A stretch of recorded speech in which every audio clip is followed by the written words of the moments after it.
या वर्गाची आपण वार्षिक जी तपासणी असते, आरोग्य तपासणी, त्याची नुकतीच पार पडलेली आहे. आरोग्य तपासणी करत असताना आपल्या डॉक्टरांना ज्या काही विद्यार्थ्यांच्या शारीरिक समस्या किंवा आरोग्याविषयीच्या ज्या काही समस्या त्यांना जाणवल्या असतील आणि त्या कशा दूर करायच्या या संदर्भात ते आपल्याला मार्गदर्शन करतील. तर मी डॉक्टरांना विनंती करतो की त्यांनी सुरुवात केली. तर बऱ्याच जणांचं लक्ष असतं नाही, डॉक्टरांचं लक्ष नाही, आपण थोडं टेकलं तरी चालतं, असं पण अनुभव आले. ठीक आहे. सरांनी सांगितलं तसं उपस्थित सर्व महिलांना या महिला दिवसाच्या खूप खूप शुभेच्छा. माझं असं म्हणणं आहे की वर्षभरात तो फक्त एकदाच हा महिला दिवस व्हायला नको. हा महिला दिवसाचा तो मोठो असतो का तो वर्षभर राबवला गेला पाहिजे. नाहीतर काय 365 दिवसापर्यंत एक दिवस येतो, अगदी ज्याला आपण म्हणतो उत्सव मूर्तीसारखा आजचा दिवस असतो. सगळीकडे महिलांसाठीच कार्यक्रम, महिलांसाठी वर्कशॉप, लेक्चर, आरोग्य तपासणी, शिबिरं, फक्त ब्लड डोनेशन वगैरे कोणी करत नाही. माझं असं म्हणणं आहे की हा दिवसाचा तुम्ही एखाद दुसरा मोटो ठेवा आणि वर्षभर त्या मोटोवर काम करा. आणि त्यातला सगळ्यात पहिला मोटो मी ठेवेल की हेल्थ वाईज काम करा. काही अडचणी असतात आमच्यासारखे लोक आहेतच, पण तो वर्षभर राहावा. फक्त एक दिवसाची दिवाळी नको, आपल्याला रोज दिवाळी पाहिजे. ओके. तर आपण आपल्या विषयाला सुरुवात करूयात. बाकी जे उपस्थिती हळूहळू वाढेल अशी अपेक्षा करतो. तुम्ही शून्य पालक आहात, बऱ्याच जणांनी माझं याच्या आधी ऐकलं असेल बोलणं. ओके. तर शून्य पालक का? या शाळेचा सगळ्या विद्यार्थ्यांचा काउंट केला तर जवळपास 1000 विद्यार्थी, त्यातले आपण 100 मोजून नाही. म्हणजे 10% पालक शून्य म्हणेल, जे आपल्या पाल्यासाठी काहीतरी वेळ काढून इथं आलेले आहेत. आणि त्यांना असं वाटतं की खरंच आपल्याला जे सफर झालो आहे, आपण जे सफर झालो आहे ते आपल्या पाल्याच्या बाबतीत होऊ नये म्हणून. ठीक. विषयाचा आज मुद्दाम इतक्या लवकर बोलवले की आपल्याला वेळेचं थोडं बंधन आहे, त्यामुळे फार रॅपिड ॲक्शन कोर्सनुसार माझं लेक्चर होत आहे. तुम्हाला लिखाण काम करायचं असेल तर ते लगेच करू शकता. ठीक आहे. तर जी वार्षिक तपासणी झाली कम्पेअर टू लास्ट इयर, मागच्या वर्षातून या वर्षामध्ये झालेले बदल दोन मला फार मोठ्या प्रकर्षाने जाणवले. ते म्हणजे स्किन डिसीज बऱ्याच जणांमध्ये कमी होते, त्वचेचे आजारपण फार कमी होती किंवा उष्णतेचे आजारपण फार कमी होती, पण अजूनही आहे. दुसरं, पहिली दुसरीचा वर्ग सोडला तर बऱ्याच जणांच्या दातांमध्ये इम्प्रूव्हमेंट झालेली. दात किडण्याचं प्रमाण कमी आहे. पण पहिली दुसरीचा जो वर्ग आहे, मग मे बी त्यांच्या पालकांनी ऐकलं नसेल किंवा ती मुलं अजून फॉलो करत नसतील, पण त्यांच्यामध्ये फार काम करण्यासारखं आहे. कारण दात किडतोय, पोकळी तयार होते, खड्डा तयार होतो. तटबंदी तशीच आहे, कड तशीच आहे, पण आतमध्ये खड्डा झाला आहे आणि त्याचे रंग बदलायला लागले. हे एक पुढचे दात येण्याच्या दृष्टीने थोडं त्रासदायक आहे आणि त्याचा परिणाम आपल्या हिरड्यांवरही व्हायला लागला आहे. म्हणून मी म्हणलं की बेटर वे आज आपण जरा बोलूनच घेऊयात पालकांशी, नेमकं काय काय करता येऊ शकतं. मे बी काही गोष्टी रिपीट होतील, ज्यांनी मागच्या वर्षी ऐकलं असेल त्यांच्या बाबतीमध्ये, पण जे नवीन आहे त्यांना ते करणं फार गरजेचं आहे. म्हणून आपण ह्या सगळ्या गोष्टी एकदा परत रिमाइंड करून घेऊया. ठीक आहे. तर सगळ्यात महत्त्वाचं, सर्दी, खोकला, ताप, वारंवार येणारे आजारपण बऱ्याच जणांची कमी झालेली आहेत. ज्याला मी म्हणेल प्रतिकारक्षमता वाढवण्याच्या हिशोबाने, प्रतिकारक्षमता वाढवण्याच्या दृष्टीने जे काम करायला हवं ते. दुसरं, भूक न लागणं. भुकेच्या तक्रारी म्हणजे आवडीचं फक्त खातो, भाजी पोळी वरण भात असं दिलं खात नाही, नाही दिलं तरी चालतं. उपाशी राहण्याची टेंडन्सी त्यांच्यामध्ये वाढायला लागली. 2 दिवस उपाशी ठेवलं तरी चालेल, पण मला जे हवं तेच दे, अशी एक टेंडन्सी काही मुलांमध्ये वाढायला लागलेली होती. म्हणजे त्यांचं जेव्हा मी डाएट, म्हणजे इथं त्या दिवशी बहुतेक काहीतरी ओपन डे होता असा की खाण्याच्या प्रकार मुलांनी आणायचे आणि ते त्यांनी खायचं होतं, असा तो दिवस होता ज्या दिवशी शाळा तपासणी होती. इथं स्टॉल लावले होते सगळे. मुद्दा मी बघायला आलो खाली, मुलांनी फार चांगले स्टॉल लावले होते. म्हणजे एकाने ताकाचा लावलेला होता, एकाने वडापावचा लावलेला होता, एकाने थालीपीठाचा लावला होता, एकाने ढोकळ्याचा लावला होता. आणि इकडची बाजू होती ना चायनीज ब्रेड, मंचुरियन अशाची होती. तर मला इकडं कोणतेच विद्यार्थी दिसत नव्हते, सगळी झुंबड ही मंचुरियनकडेच होती. म्हणून म्हणलं हा विषय पण मला परत एकदा तुमच्याशी शेअर करायला पाहिजे की मुलांची आवड का बदलायला लागलेली, त्यांच्या मागे त्यांचा टेम्पो का वाढायला लागला आणि त्याचे पुढच्या होणारे दुष्परिणाम, किंवा माझं म्हणणं आहे त्यांना त्याची जाण नाही आहे, पण आपल्याला आहे ना, तर आपण त्याचं स्ट्रक्चर कसं बदलता येईल. आपण मंचुरियनच द्यायचं, पण भारतीय मंचुरियन कसं बनवून देता येईल, या 2-3 गोष्टींवर मला थोडं फोकस करा. तिसरं, बऱ्याच जणांची सेंट्रल ओबेसिटी 5च्या वर इयत्तेपासूनच वाढायला लागली. वजन वयाच्या मानाने फार वाढत आहेत आणि उंची मात्र वाढत नाही. बऱ्याच जणांच्या त्यांना काही मी लिहिताना अल्बेंडाझोल बऱ्याच जणांना लिहून दिलेले आहेत अंदाजे औषधी घेत जा म्हणून. त्याच्या मागे काही जणांना स्ट्रिक्टली इन्स्ट्रक्शन दिलेले पॅरेंट्ससाठी की थायरॉइड टेस्ट करून घ्या. अशा बऱ्याच जणांनी म्हणजे जवळपास मी 20 कागद तरी आज लिहिले या वर्षी लिहिली असतील की तुम्ही थायरॉइड टेस्ट करूनच घ्या, कारण त्याची ओबेसिटी एवढी वाढते की बल्कीनेस हा ओव्हरऑल शरीरात वाढतो. सेंट्रल ओबेसिटी वाढणं हा भाग वेगळा आणि बल्कीनेस वाढणं म्हणजे आर्म्स, नेक्स, थाईज आणि सेंट्रल ओबेसिटी हे एकदम वाढतात आणि त्यांचा परिणाम ओव्हरऑल दुसऱ्या सिस्टीमवर पण आपल्याला जाणवतो. तर हे एक प्रमाण आपल्या मुलांमध्ये फार वाढलेलं दिसतं. त्यामुळे आपण एक एक करून सगळे टप्पे घेऊया. तर सगळ्यात पहिला माझा टप्पा आहे तो म्हणजे स्किनचा आणि मसल्सचा, म्हणजे ज्याच्यामध्ये मी म्हणेन की उंची न वाढणं, वजन न वाढणं, हे दोन बऱ्याच जणांचे प्रॉब्लेम्स असतात. म्हणजे वजन कमी करण्याचा जो तुमचा आवडीचा विषय तो आपण शेवटी घेऊया, पण आधी आपण वजन वाढणं, उंची वाढणं या दोन गोष्टींवर बोलू आणि नंतर मग सर्दी, खोकला, लंग्स, ॲबडॉमिन, मोशन्स, जंत आणि पुढचे विषय त्या पद्धतीने घेईन. बुद्धिस्मृती, एकाग्रता किंवा सेंट्रलायझेशन, चंचलत्व कमी होण्याच्या हिशोबाने. पहिला महत्त्वाचा विषय असा आहे, त्यांच्या जर कागद नसेल त्यांना ह्या कागदाची व्यवस्था करून देतो. समजा तुम्हाला लिहिण्याची इच्छा आहे पण कागदच विसरलोय तर त्याच्यावर तुम्ही लिहू शकाल. आसपास देऊन टाका म्हणजे ती माझं स्प्रेड करतो.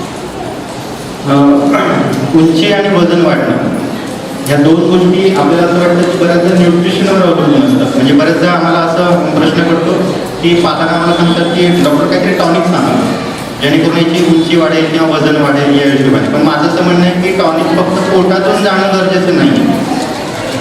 त्या ठिकाणी त्याचं मांस, हार्ट किंवा बोन्स यांची डेन्सिटी वाढणं, मांसाची गर्थ वाढणं ह्या गोष्टी महत्त्वाच्या आहेत. तर त्यासाठी सगळ्यात पहिला नियम आपण लावून घ्यायचा अभ्यंगम आचरण.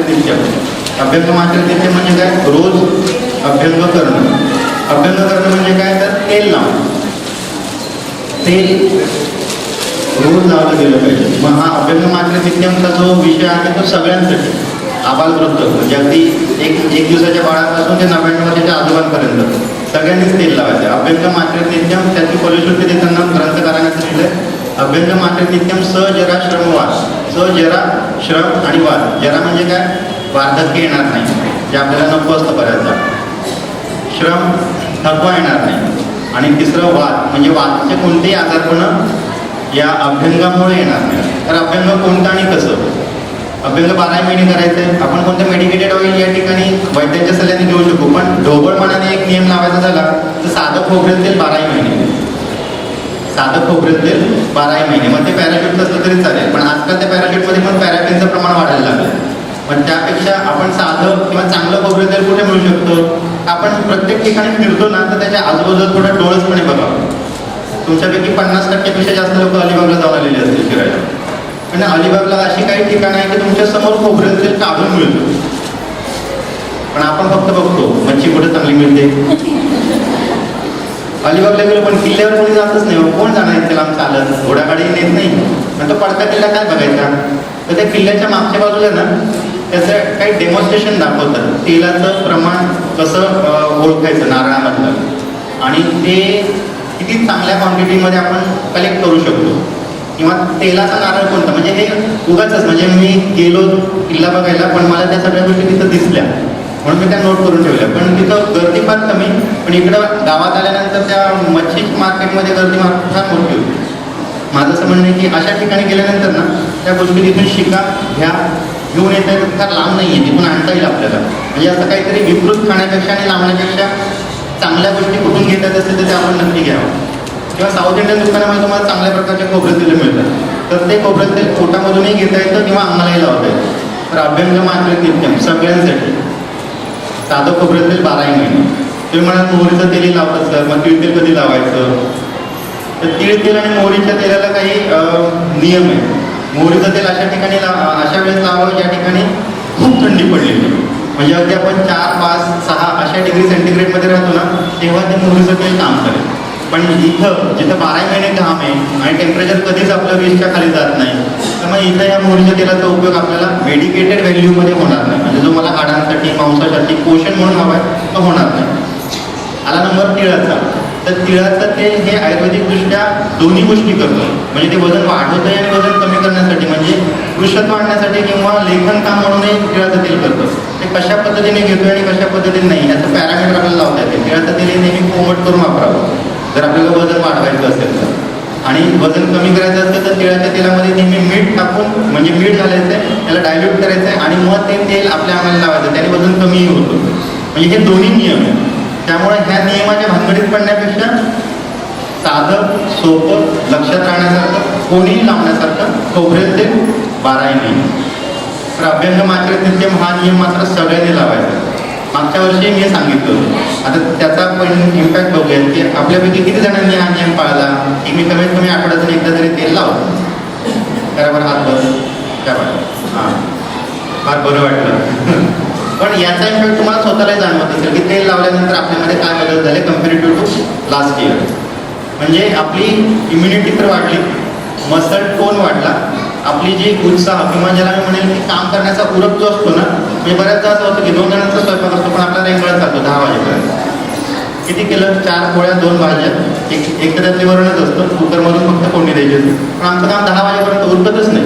पाणी जायची वेळ झालेली असते आजकाल तर, पण आमचं कामच उरकत नाही. पण तसा जो उरक असतो ना, तो उरक किंवा ज्याला आपण म्हणूया की थोडं फास्ट मुवमेंट हे आपल्या त्या तेल लावण्याच्या किंवा अभ्यंगाच्या फायद्यामध्ये आपल्याला जाणवतं.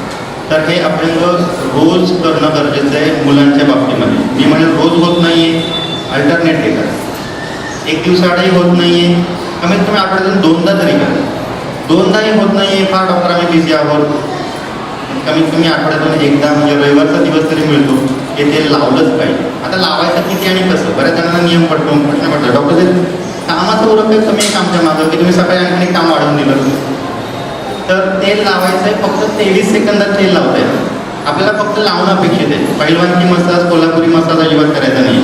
तर कोल्हापूरच्या आखाड्यामध्ये गेल्यानंतर तिथं करायचं, इथं घरी अजिबात नाही. आपल्याला फक्त त्याचे मसल्स डेव्हलप करायचे किंवा त्याच्या शरीरामधली जी उष्णता घालवण्यासाठी जी अभ्यंग गरज आहे त्या अभ्यंगाचा आपल्याला त्या ठिकाणी उपयोग करायचा, म्हणून फक्त लावणं अपेक्षित. फेस क्रीम, फेस पावडर ज्या पद्धतीने आपण लावतो त्या पद्धतीने फक्त तेल लावायचं. बकेट भरेस्तोवर तेल लावणं होऊन जातं. आपल्या नाला एवढे फार काही फास्ट पाणी येत नाही की 23 सेकंदात आपले बकेट वगैरे फार मारामार असते तिथं पण आजकाल पाण्यामुळे. तर तेल लावायचं कसं आहे, बाथरूममध्ये बकेट भरेस्तोवर तेल लावून घ्यायचं आणि लगेच पाण्यात आंघोळ घालायची, साबणाने ते स्वच्छ करून घ्यायचं. त्याला काही जिरवायला मुरवायला वेळ द्यायची आवश्यकता नाही आहे. आणि रात्री तर अजिबात लावू नका. बऱ्याच जणांच्या आईने नंतर कंप्लेंट केली की डॉक्टर ते तुम्ही रात्री तेल लावायला सांगितलं, आम्ही रात्री लावतो, त्या बेडशीटने खुळी खुळी व्हायची. घरामध्ये आलेले पाहुणे पण म्हणतात तर तेलाचा वास येतो रात्री तुमच्या घरामध्ये. तसं काही गरज नाही आहे, रात्री लावून ठेवायची काही गरज नाही. बेसिकली आपलं शरीर फार स्वार्थी आहे. जे आवश्यक आहे ना ते फार लवकर कॅप्चर करून घेतो. जशी आपली जीभ असते, जे आवश्यक आहे ना बाजारात गेल्यानंतर काय दिसतं ते लगेच कॅप्चर करतो. नको असलेल्या गोष्टी फार लवकर जातात कारण त्या जिभेला गोड लागत असतात. शरीराला कसं आहे काय आपण बघत नाही. तर त्या हिशोबाने फक्त 23 सेकंद आणि त्यानंतर लगेच आंघोळ हा नियम सगळ्यांसाठी, फक्त मुलांसाठी असं पण नाही. कारण हे बघा ह्या गोष्टीचा इम्पॅक्ट ना आपल्या बोन डेन्सिटीवर पण होणार आहे. आजकालच्या काही तपासण्यांमध्ये आम्हाला असं आढळून आलेलं आहे की बऱ्याच जणांमध्ये थायरॉईडचं प्रमाण वाढलं आहे. त्या थायरॉईडच्या प्रमाणामुळं बऱ्याच जणांमध्ये ना व्हिटॅमिन डीची डिफिशियन्सी यायला लागलेली आहे. आता व्हिटॅमिन डीची डिफिशियन्सी म्हणजे काय आणि नेमकं त्याचे दुष्परिणाम कोणते मुलांच्या बाबतीत आणि मोठ्यांच्या बाबतीत दोघांच्याही बाबतीमध्ये. तर व्हिटॅमिन डीची जी आपल्यामध्ये कमतरता आहे ती आपल्या राहणीमानामुळं किंवा प्रदेशामुळे आलेली. प्रदेशामुळे म्हणजे काय म्हणेल मी की इथं जवळपास वर्षातले 4 महिने आपल्याला पूर्ण सूर्यप्रकाशच भेटत नाही. तो झाला प्रादेशिक दुष्परिणाम. पण आपण स्वतः किती सनला एक्सपोजर होतो, म्हणजे उन्हामध्ये जातो, सूर्यप्रकाशात उभे राहतो किंवा सूर्यप्रकाशात आपली कामं होतात. ॲटलिस्ट सकाळचं चालणं होतं तर कधीच नाही. तुम्ही आठवा बरं सकाळी 8च्या आधीच्या उन्हांमध्ये किंवा त्या कोवळ्या उन्हामध्ये आपल्याला व्हिटॅमिन डी भेटत असतं, ते फुकट भेटतं. तर अशा सूर्यप्रकाशाच्या वेळेमध्ये आपण काय करत असतो किचनमध्ये, नाही तर आमच्या बाबूला आंघोळ घालत असतो, बाबूला शाळेत पोहोचवायचं असतं म्हणून रिक्षात असतो, नाहीतर मागची मंडळी नेहमी लोकलला धडकलेली असतात आणि अगदीच सुट्टीचा दिवस असेल तर बेडवर असतो. तर आम्हाला थोडा वेळ हवा आहे त्यामुळे आम्हाला झोपायचं आहे, आम्हाला उठवू नका.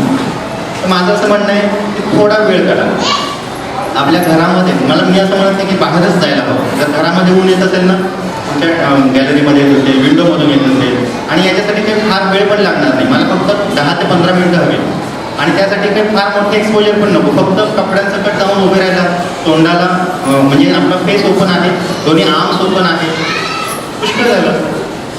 10 मिनिटामध्ये आठवड्याभराचं विटॅमिन डीचा सोर्स आपण कॅप्चर करून घेऊ शकतो. नाही तर त्याच्या पुढची स्टेज अशी असते की विटॅमिन डीचे सॅचेट्स घ्यावे लागतात पाण्यामध्ये किंवा दुधामध्ये विरघळून. नाही तर मग आठवड्याची एक गोळी असते ती न चुकता घ्यावी लागते. पण हा विटॅमिन डी आपल्या फक्त हाडांसाठीच मजबूतीचा आहे असा नाही आहे, तो गैरसमज आहे आपला की आपल्या त्या विटॅमिन डीमुळे कॅल्शियम तयार होणार, कॅल्शियममुळे हाडं मजबूत होणार आणि मग मला चांगलं वाटणार, मणक्याचा त्रास कमी होणार किंवा गुडघेदुखीचा त्रास कमी होणार. बरेच जण उगाच त्या कॅल्शियमच्या गोळ्या खात असतात गुडघे दुखतात म्हणून. का खातात मला काही कल्पना नाही. म्हणजे त्या कॅल्शियम डायरेक्ट खाण्यापेक्षा असा जो स्रोत आपण घेतला जो नैसर्गिकरित्या आपल्याला भेटतोय विटॅमिन डीचा आणि त्यापासून कॅल्शियम तयार होणार आहे तर तो कधीही बेनिफिशियल आहे. या विटॅमिन डीचा इम्पॅक्ट आपल्या बोन्सवर होतो आणि बोन्सवरून नंतर बोन मॅरो आणि नंतर आपल्या बोन मॅरोपासून किंवा मेंदूच्या ज्या पेशी आहेत त्यांच्यावर या विटॅमिन डीचं फार महत्त्वाचं काम होतं. या विटॅमिन डीचा जर आपण अभ्यास केला तर त्याचा इम्पॅक्ट असा आहे, विस्मरण होण्याचं जे आजारपण आहे म्हणजे ज्याला मी म्हणा शॉर्ट टर्म मेमरी लॉस, हे ह्या विटॅमिन डीच्या कमतरतेमुळे होतं. तुम्हीच आठवा, आपला स्मार्टफोन आपण कुठेतरी ठेवलेला असतो, थोडं काम उरकल्यानंतर लक्षातच येत नाही कुठे लावलं. आपण चार्जिंग बघतो, कुठे चार्जिंगचा सॉकेट बघतो, तिथे लावलाय का नाही, फ्रीजवर ठेवलाय का नाही, पोयवर नाही, नंतर लक्षात येतं गळ्यात घातलेलं आहे ना त्याच्यामध्येच ठेवलेला होता तो स्मार्टफोन. म्हणजे इतकं विस्मरण आपल्याला आता यायला लागलं. बँकेचे पासबुक कालच पैसे भरून आले पण कुठे ठेवले तेच लक्षात येत नाही. भाजी तयार झाली, 10 जण आलेले स्वयंपाक करायला 10 जण आलेले, आव्हानचे मित्र आले सगळे ऑफिसमध्ये, नंतर लक्षात मीठ घातले का नाही तेच लक्षात नाही. ते आव्हानच सांगायचं तुम्ही घ्यावं जरा आपण बघा मीठ घातलंय का. म्हणजे एवढं शॉर्ट टर्म मेमरी, याला म्हणायची शॉर्ट टर्म मेमरी लॉस. जे मुलांच्या बाबतीमध्ये कसं होतं तेही कम्पेअर करतो. आज सगळं वाचलेलं असतं, माझ्यासमोर त्यांनी लिहूनही दिलेलं असतं, पण पेपर हातात आला की आमचा बाबू ब्लँक होऊन जातो, त्याला काही आठवतच नाही. मग आपल्यासारखी परिस्थिती येते, पुढच्या मागच्याला विचारायची आपण सुरुवात काय रे, शेवट काय रे, मधला शब्द काय. तर ह्याला म्हणायचं शॉर्ट टर्म मेमरी लॉस. ज्येष्ठांमध्ये जे अल्झायमर वगैरे येतात ना ते शॉर्ट टर्म मेमरी लॉसचा पुढचा टप्पा. पण अल्झायमर हा इतक्या लवकर डेव्हलप होत नाही, त्यामुळे कोणी ज्येष्ठांना अल्झायमरचा शिक्का लावू नये. अल्झायमरचा एकदा शिक्का लागला की मग तो वेगळ्या आजारपणाकडे जातो. पण हा शॉर्ट टर्म मेमरी लॉस आपल्याला घालवता येतो. तो म्हणजे सगळ्यात चांगलं विटॅमिन डीची लेवल आपल्या शरीरामध्ये चांगली ठेवा, मुलांच्या बाबतीतही आणि मोठ्यांच्या बाबतीतही. आणि दुसरं महत्त्वाचं, आता हा विटॅमिन डीचा नॅचरल सोर्स कोणता खाण्यामधून आपल्याला तिथून विटॅमिन डी चांगल्या पद्धतीने मिळेल. तर आपण सगळे प्रकारचे मासे खातो, ठीक आहे, त्या माशांमधून भेटू शकतो. कॉडलिव्हर ऑइल जे आहे ना त्या ठिकाणून आपण भेटू शकतो. दुसरं तुम्ही म्हणाल डॉक्टरचं मासांचं झालं, शाकाहारी माझ्यासारखे जे घासपूस खाणारे त्यांचं काय.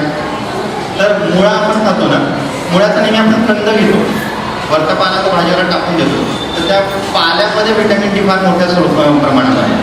त्या पाल्याची भाजी होऊ शकते. ओके. तिसरं आहे शेवग्याची पानं, शेवग्याची फुलं, शेवग्याची शेंग. याचा वापर मला असं वाटतं की आठवड्यातून कमीत कमी 2दा झालाच पाहिजे. ज्या दिवसांमध्ये फुलोरा म्हणजे तो फुलं भेटतात त्या दिवसामध्ये तुम्ही नक्की करा. पानं ज्या दिवसांमध्ये कोवळी भेटतात त्या दिवसामध्ये पानांची करा, नाही तर शेकटाच्या शेंगा 12 महिने मिळत असतात. तर आठवड्यातून कमीत कमी 2दा झाले पाहिजे. आता याचा दुसरा एक दुष्परिणाम असा आहे की बऱ्याच जणांमध्ये शेवग्याची शेंगेमुळे ॲसिडिटी होते.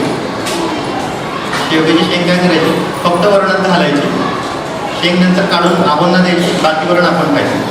म्हणजे ती शेंग जर खाल्ली ना तरच फक्त तो ॲसिडिटीचं प्रमाण वाढणार आहे. आपण काय करूया, कुकर लावत असताना त्या डाळीमध्ये शेंग घालायची, कुकर झाला शेंग बाजूला काढून ठेवायची, वरण फोडणी द्यायचं, ते वरण आपण खाऊ, त्याने ॲसिडिटी होणार नाही. त्या शेंगीच्या बीमध्ये असणारं जे अल्कलाइड आहे ते ॲसिड सिक्रिशन्स वाढवून आपल्याला ॲसिड करते, ॲसिडिटी तयार करते. त्यामुळं आपण त्या शेंगीला नाव देऊन खाण्यापेक्षा शेंगेचा अर्थ घेऊन टाकावा वर्णामधला, बाजूला काढावा आणि ती शेंग खावी. हा प्रयोग केल्यानंतर तुमच्या लक्षात येईल की आपल्या बऱ्याच जणांना जो जॉईंटचा त्रास असतो, बऱ्याच जणांना 10 मिनिटंसुद्धा किंवा 20 मिनिटंसुद्धा स्वस्थ बसू शकत नाही, एका मांडीमध्ये पोझिशन येतात. 20 मिनिटांचा तुम्ही डोळ्यामध्ये बघायचं आपल्या आजूबाजूला माणसं त्या जे आपल्या मैत्रिणी बसल्या शेजारी ना त्यांची परिस्थिती कशी असते. थोड्या वेळेस आपण मांडी बदलायला लागतो, थोडं पुढे जात सांगतो, पुढे सरळ बदलला. एवढ्या काळ आपल्या कमरेमध्ये एक असतात, पाठीचा भाग जो आहे तो मणका जो आहे त्याच्यामध्ये कळायला लागलं असतं. हे कुठंतरी बदलण्यासाठी आपल्याला त्या शेंगांचा किंवा विटॅमिन डीचं किंवा त्या पाल्याच्या मुळाचा किंवा सूर्यप्रकाशाचा जो स्रोत आहे तो जास्तीत जास्त घेणं गरजेचं आहे. आता हे मुलांमध्ये कसं कम्पेअर करायचं, अभ्यास करत असताना त्याचं चंचलत्व बघा. पुस्तक असतं सुरुवातीला मराठीचं, मराठीचे धड्याच्या 3 ओळी वाचून झाल्या की आमच्या बाबाला थोडी सू येईल, मग तो सू करून आला किंवा मराठी बोर होता, आम्ही गणित सोडवायला लागलो. एखाद दुसरं गणित सोडलं की नंतर त्या पुस्तक परत बदलतो, मग तो चित्र काढायला लागतो. आणि तोपर्यंत आमची दुसरी कामं चालू असतात. आम्हाला वाटतं बाबा अभ्यासच करतोय, वा good, very good, keep it up. पण नंतर बघितलं तर बाबा आज काय काय केलं, काय नाही, मराठीच्या धड्याच्या 3 ओळी वाचल्या, एक चित्र अर्धवट काढलं आणि गणित सोडवायचा प्रयत्न केला, पण ते कठीण असल्यामुळे मला काही समजलंच नाही. आता तू घे माझा अभ्यास. तर याला म्हणायचं चंचलत्व, कॉन्सन्ट्रेशन, लॅक ऑफ कॉन्सन्ट्रेशन किंवा एकाग्रता त्याच्यामध्ये न येणं. त्याच्या मागचंही कारण हा जो मी मगाशी सांगितला, व्हिटॅमिन डी. किती मुलं, म्हणजे आपणच इमॅजिन करा की आपलं मूल सूर्यप्रकाशामध्ये कधी असतंय, कधीच नाही. माझं असं म्हणणं नाही की दुपारच्या सूर्यप्रकाश आहे, माझं म्हणणं आहे की फक्त व्हिटॅमिन डीच्या त्या कोवळ्या मुलामध्ये त्याला फक्त जाणं अपेक्षित आहे.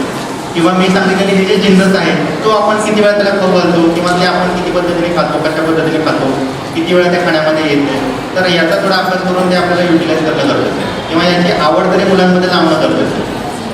नाहीतर मग आमच्यासारखे आहेत, गोळ्या किंवा कॅल्शियम लिहून देणार, दर 3 दिवसांनी येतात, गोळ्या घेऊन जातात. मला माझा मोठो आहे, से नो टू मेडिसिन, औषधाला नाही म्हणायला शिका. तर अशा पद्धतीने जर आपण उपयोग केला, पहिलं अभ्यंग सांगितलं, दुसरं व्हिटॅमिन डीचा रिसोर्स तिन्ही पद्धतीने सांगितल्या, खाण्याच्या आणि सूर्यप्रकाशाच्या पद्धतीने. तर इथून आपल्याला चंचलत्व कमी करता येईल, बोन डेन्सिटी, हाडांची मजबूती आणि उंची या विषयावर आपल्याला. आता आपण वजन वाढवण्याच्या विषयावर. वजन वाढणं म्हणजे बऱ्याचदा असं होतं की 2 प्रकार आहेत त्याच्यामध्ये वजन वाढण्यामध्ये. बरेचसे पालक म्हणतात डॉक्टर सगळं खातो पण कुठं जातं काही कळतच नाही, सगळं खातो पण त्याचं वजनच नाही वाढत. आणि दुसरा प्रकार असा आहे की खायची इच्छाच नसते, नाही दिलं तरी चालतं. आणि तिसरा प्रकार असा आहे की याला वर्षातून एकदा तरी लिव्हरशी संबंधित कोणतं तरी आजारपण झालेलं असतं. एकदा त्याला टायफॉइड झालेला असतो, कावीळ झालेला असतो, किंवा मलेरिया झालेला असतो, किंवा याला वारंवार फूड पॉइझनिंग होतं. फूड पॉइझनिंग म्हणजे कसं, उलटी आणि जुलाब एकाच वेळेस. असं जर असेल तर आपल्याला हा एक सिग्नल आहे आपल्या यकृताचं, लिव्हरचं काम प्रॉपर होत नाही, आणि त्यामुळं आपल्या बाबतीत उंची किंवा वजन जे आहे ते प्रॉपरली वाढत नाही आहे. त्याला मी म्हणेन मांस आणि मेदाचा एक गुणधर्म असतो की बल्क शरीराचा वाढवणं, ज्याला आपण म्हणतो लहान मुलांमध्ये बाळाचं येणं. तर तो आपल्या मुलांमध्ये फार कमी असतो किंवा कमतरतेत असतो. तर त्यासाठी ना अश्वगंधा पाक नावाचं औषध आहे, अश्वगंधा पाक. अश्वगंधा पाक मध्यंतरी बऱ्याच जणांनी त्याची पानं तोडून खाल्ली. एका पालकानेच सांगितलं होतं मला की डॉक्टर ते अश्वगंधेची पानं कुठे मिळतील. मी म्हटलं का अश्वगंधेची पानं कामाला, त्याचं एवढं पाहिजे होतं की त्याचं मूळ कामाला येतं. अश्वगंधेच्या मुळाची औषधी बनतात. त्याचं मूळ जे असतं ना ते पाकासारखं, म्हणजे शतावरी कल्प वगैरे खाल्लं जातं तर त्या पद्धतीचा त्याचा पाक मिळतो, किंवा त्याचे ग्रॅन्युल्स मिळतात. पाक म्हणजे काय, ग्रॅन्युल्स, हॉर्लिक्स किंवा ज्या बूस्ट अशा जे की आपण हेल्थ टॉनिक वापरतो ना तसं तर अश्वगंधेचा पाक मिळतो. तर अश्वगंधेच्या पानांची कोणी म्हणलं की वजन कमी होतं, म्हणून बऱ्याच जणांनी उगाच ती अश्वगंधेची पानं खायला सुरुवात केली. जेवढी अश्वगंधा मला या कोकच्या रोडला किंवा त्या भामशाच्या मैदानाच्या आजूबाजूला बघितली ना तेवढी पोडकी झालेली, नुसत्या फांद्या दिसल्या. त्या पानाबिनांनी काही उपयोग होत नाही. बरं रत्नविंद कमी करायची असेल तर पानं पाहून ती शिवडी आणखी बारीक झाली असते. पण पानं बिनं तशी काही तोडू नका, जे सांगितले त्या पद्धतीने खा. तर अश्वगंधा पाक हा वजन वाढवण्याच्या हिशोबाने मुलांच्यासाठी, जी मुलं 20 ते 25च्या वयोगटामध्ये आहेत, मुली पर्टिक्युलरली 15 ते 25च्या वयोगटामध्ये आहेत की ज्यांची वजनच वाढत नाही आहे, अशा मुली यांच्यासाठी हे कामाचं आहे. तिसरा घटक, या अशा मुलांमध्ये ना दूध आणि दुधाचे बाय प्रोडक्ट खाण्याचा नॉशिया असतो. नॉशिया म्हणजे काय, यांना दूध चालत नाही, दही चालत नाही, तुपाचा वास येतो. तो वास म्हणजे इतका की दुसऱ्यांच्या सोसायटीमध्ये जरी बनलं तरी याला कळतं की तूप बनलंय म्हणतं. एवढी त्याची घ्राणेंद्रिय जे आहे ते नाक जे आहे ते तरबेज झालेलं असतं या तुपाचा वास ओळखण्यामध्ये. त्यामुळे तुमची पंचायत होती की तुम्ही तूप घालायचं कशामध्ये, म्हणजे त्याला पोळीला लावलं तरी वास कळतो, त्याला वरण भात घातलं तरी वास कळतो, दुधामध्ये घातलं तरी वास कळतो. तर जनरली अशा वेळेस मी म्हणत असतो की त्या तुपाचा इम्पॅक्ट जो आहे ना कोणत्याही मेडिकेटेड पद्धतीने करण्यापेक्षा तुमच्या फूड इन्ग्रेडियंटमध्ये करा. फूड इन्ग्रेडियंट म्हणजे कसं, जिथं जिथं आपण बटर वापरतो त्या ठिकाणी तूप वापरायला सुरुवात करा. एक, आणि ज्यावेळेस तुम्ही पोळीची घडी घालतात ना ते तेल घालण्याच्या वेळी जर तूप घातलं तर ते तूप डायरेक्टली पोटात जाईल. जसं मी एरंडेल तेलाचा मागे वापर सांगितला होता तुम्हाला की एरंडेल तेल पोटात कसं घालायचं, ते घडीमध्ये घालायचं, पोळी लाटायची आणि ते एरंडेल तेल पोटात जाईल. तसंच ते तुपाचं पण पद्धत त्याला जरा पोटात घालण्याच्या हिशोबाने तुपाची पोळी करून देऊ शकतो. तर हे दुधाचे बाय प्रोडक्ट हे त्या मुलांच्या पोटामध्ये भरपूर जायला हवे. आता दूध जरी आवडत नसेल तर मागे मी तुम्हाला सांगितले कणिक किंमत असताना त्यात दूध घाला. आपण कणिक किंमताना पाणी घालतो, कणिक किंमतो, त्याची पोळी करतो, तर त्याच्याऐवजी पाण्यात अर्धं पाणी अर्धं दूध असं जर एकत्र करून घेतलं तर ते दूध पोटात जाईल, त्या दुधाचा वास येणार नाही, चपातीचा वास येणार नाही, चपाती चांगली भाजली जाईल आणि ते दूध त्याच्या पोटात जाईल. मी याचे हे टिकटॅक्स का सांगतोय कारण याला अल्टरनेट नाही आहे. अल्टरनेशन म्हणजे आपण काय करतो प्रत्येक वेळेस ना त्याचा ऑप्शन शोधत असतो, या दुधाला ऑप्शन नाही आहे दुसरा, त्यामुळे ते दूध आणि दुधाचे बाय प्रोडक्ट हे पोटात जायलाच हवे. मुलांच्या बाबतीमध्ये तरी ज्यांची वजन कमी आहे आणि ज्यांना वजन वाढवण्याचा आपल्याला प्रयत्न करायचा अशा मुलांच्या बाबतीमध्ये. तर अश्वगंधा पाक एक झालं. दुसरं त्यांच्यामध्ये अभ्यंग करण्यासाठी आता खोबरेल तुम्ही सांगितलेलंच आहे की जेणेकरून हा प्रकार आणखी आपल्याला वाढवता येतो वजन वाढवण्याचं. आणि तिसरं मी सांगितलं आहे दूध आणि दुधाचे बाय प्रोडक्ट. ठीक आहे. आता त्याच्या ऑपोजिट बाजूला ज्या मुलांची सेंट्रल ओबेसिटी वाढली आहे, किंवा अशी मुलं जी धावताना दमत आहेत, अशी मुलं जी जिना चढताना दमत आहेत, अशी मुलं जी तोंड उघडं ठेवून झोपतात. बरीचशी मुलं मी अशी बघितली की जी तोंड झोपताना तोंड उघडं असतं कारण त्यांचा श्वासोश्वास जो आहे तो तोंडाने होत असतो. अशा मुलांना दोन गोष्टी शिकवणं फार गरजेचे आहे. त्यातलं पहिलं म्हणजे डीप ब्रिदिंग.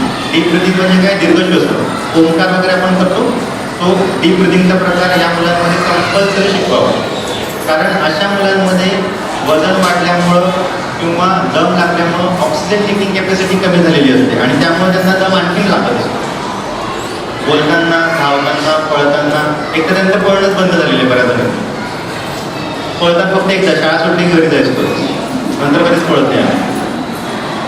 त्यानंतर उड्या मारायला लागले की आई राबवते, बाहेर कुठे उड्या मारायला लागले की बाबा राबवतात, त्यामुळे पळणं बंद. तर माझं असं म्हणणं आहे जेवढं ते पळेल ना तेवढं त्यांच्या लंग्सची कॅपॅसिटी वाढेल. जसं आम्ही जन्मलेल्या मुलांच्या बाबतीमध्ये सांगतो की जेवढं ते रडेल ना तेवढं त्याचं ऑक्सिजन टेकिंग कॅपॅसिटी जास्त, म्हणून त्याने सारखं टॅ करणं गरजेचं आहे. पण आमची नवीन झालेली आजी आणि नवीन झालेली आई हे रात्रीच्या वेळेस आम्हाला सारखं उठवतात, डॉक्टर हे बाळा सारखंच रडते हो, त्याला काहीतरी द्या. आम्हाला झोपू देत नाही, तोही झोपत नाही, मांडीवर घेतलं की झोपतो, किती वेळ बसायचं, कमर दुखायला लागली, पाठ दुखायला लागली. आजीला तर हौस असते आमचा बाबू, पण रात्री हा बाबू असं होतं.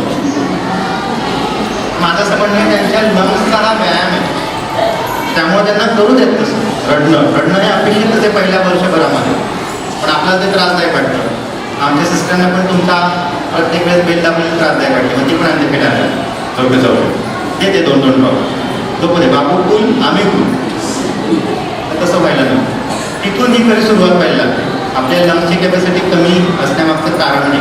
किती जण आपल्यापैकी दीर्घश्वसन करतो, आता जसं माझं जे स्पीच चाललंय त्यानुसार माझा श्वास होतो, पण याच्यामध्ये मी फक्त माझे 40%च लंग्स वापरतो आणि त्याचा दुष्परिणाम असा होतो की जो ऑक्सिजन मला हवा आहे, माझ्या शरीराला हवा आहे, तो मी कमी करतोय आणि त्यामुळे मला काय होईल, थकायला होईल, त्यामुळे मला काय होईल, थोडी ग्लानी येईल, त्यामुळे मला काय होईल, थोडं एक्झॉस्ट झाल्यासारखं वाटतं. जसं तुम्हाला वाटतं सकाळच्या वेळेमध्ये स्वयंपाक झाला कधी उरकतोय किंवा बऱ्याच जण चक्कर यायला लागते, डोळ्याला आठवण झाल्या आणि थोडं फिरलं बरं झाल्यासारखं, डोळ्यासमोर काळं घेतो का आहोत. तर 6:30 वाजता डबे घेऊन गेलेले पण आम्ही आमच्या पोटात अजून काही ढकललंच नाही. एमटी स्टमक आमचं सगळं काही काम. सांगा बरं तुमच्यापैकी किती जणांचा नाश्ता 9च्या आधी होतो, कोणाचाच नाही. डबा मात्र 6:30लाच होतो, भाजी पोळी सगळं काही रेडी, आम्ही पोटातच ढकलत नाही कारण आमच्या मला कामाचा विरोध. बाबूला सोडायचं आहे, बाबूला आणायचं आहे, एकीचं ट्युशन आहे, एकीची क्लास आहे, नंतर पाणी. आता हा एक नवीन विषय झाला मला बोलायला. आज फ्रायडे आजचा पाण्याचा बरं का, बाकी याचा नाही.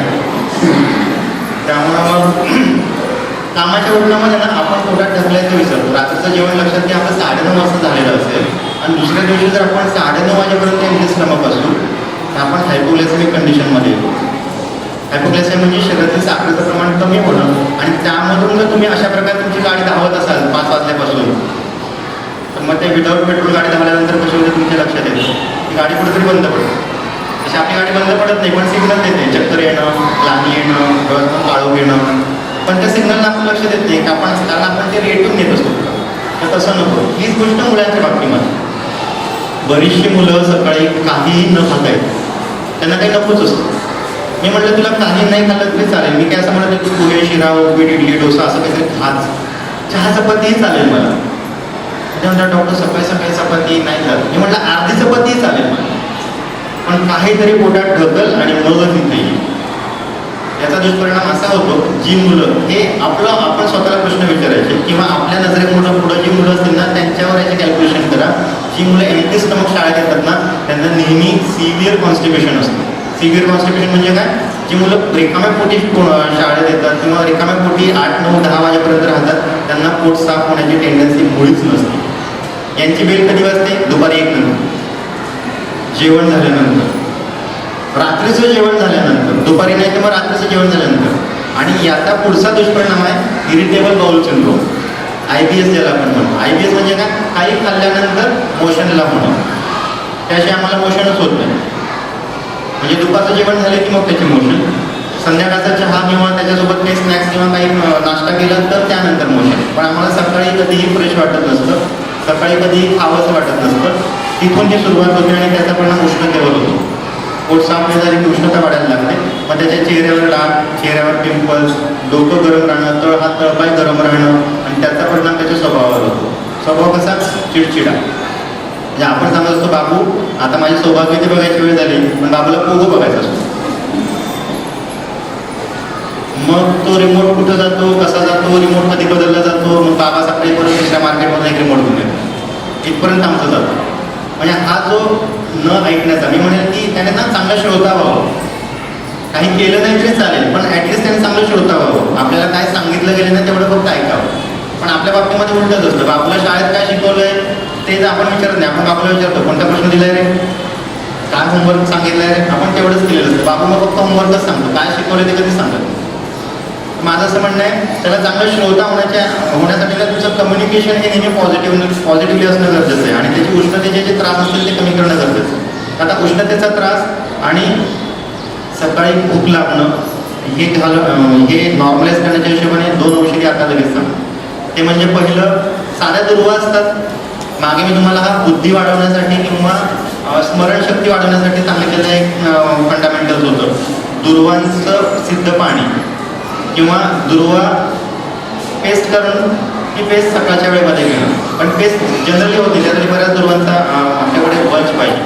साधारण 5 किंवा 6 दुर्वा घ्यायच्या, पेलाभर पाण्यामध्ये ठेवायचं, 3 तास त्या भिजल्या की ते पाणी पिऊन टाकायचं, दुर्वा बाजूला काढायच्या. असं दुर्वासिद्ध जल याला आपण म्हणूया, दुर्वासिद्ध जल. हे जर घेतलं ना त्यातून 2 इम्पॅक्ट आपल्यामध्ये येतात. स्मरणशक्ती वाढते, दुसरं ऐकण्याची क्षमता वाढते, म्हणजे आपण थोडे संयमी होतो. तिसरं, उष्णतेचे ज्यांना त्रास आहे ते कमी करण्याच्या हिशोबाने हा आपल्याला दुर्वांचा जो दुर्वासिद्ध जल जे सांगितलं ते कामात येतो. आता याचा इम्पॅक्ट आपल्याला ह्या दिवसांमध्ये पण येईल. म्हणजे उन्हामध्ये गेलं की नाकातून रक्त येणं, चुला आग होणं, अशी कंप्लेंट लहान मुलं बऱ्याचदा करत असतात. ज्याला आपण म्हणतो ऊन लागणं. मग कांदे ठेव खिशामध्ये, बॅगमध्ये. कांद्याचं पोतं जरी ठेवलं तरी त्याला नाकातून रक्त येतं. असं जर होत असेल तर त्याच्या पोटातली उष्णता कमी करण्याच्या हिशोबाने त्याचं पोट साफ होणं गरजेचं आहे. आणि दुसरं, त्याच्यासोबत दुर्वासारख्या औषधी जी आहेत ना ती पोटामध्ये घेणं गरजेचं आहे. मग त्याचा दोन्ही वापर करू शकतो. जसं मी सांगितलं, दुर्वांचं फक्त पाणी वापरणं किंवा दुर्वांची पेस्ट करून वापरणं. पेस्ट किती मोठी करायची? पेस्ट वाटाणा एवढी करायची, बस झाली आपल्याला. अगदी पेस्ट मुलं खात नसतील तर त्याला जसं मी मला सांगितलं, पाण्यामध्ये भिजवून ते पाणी जरी दिलं, 3 तास भिजवलेलं दुर्वांचं पाणी, हे सुद्धा त्याच्यामध्ये फार चांगल्या पद्धतीने काम करतं. हे मोठ्यांनी सुद्धा घेतलं तरी चालेल.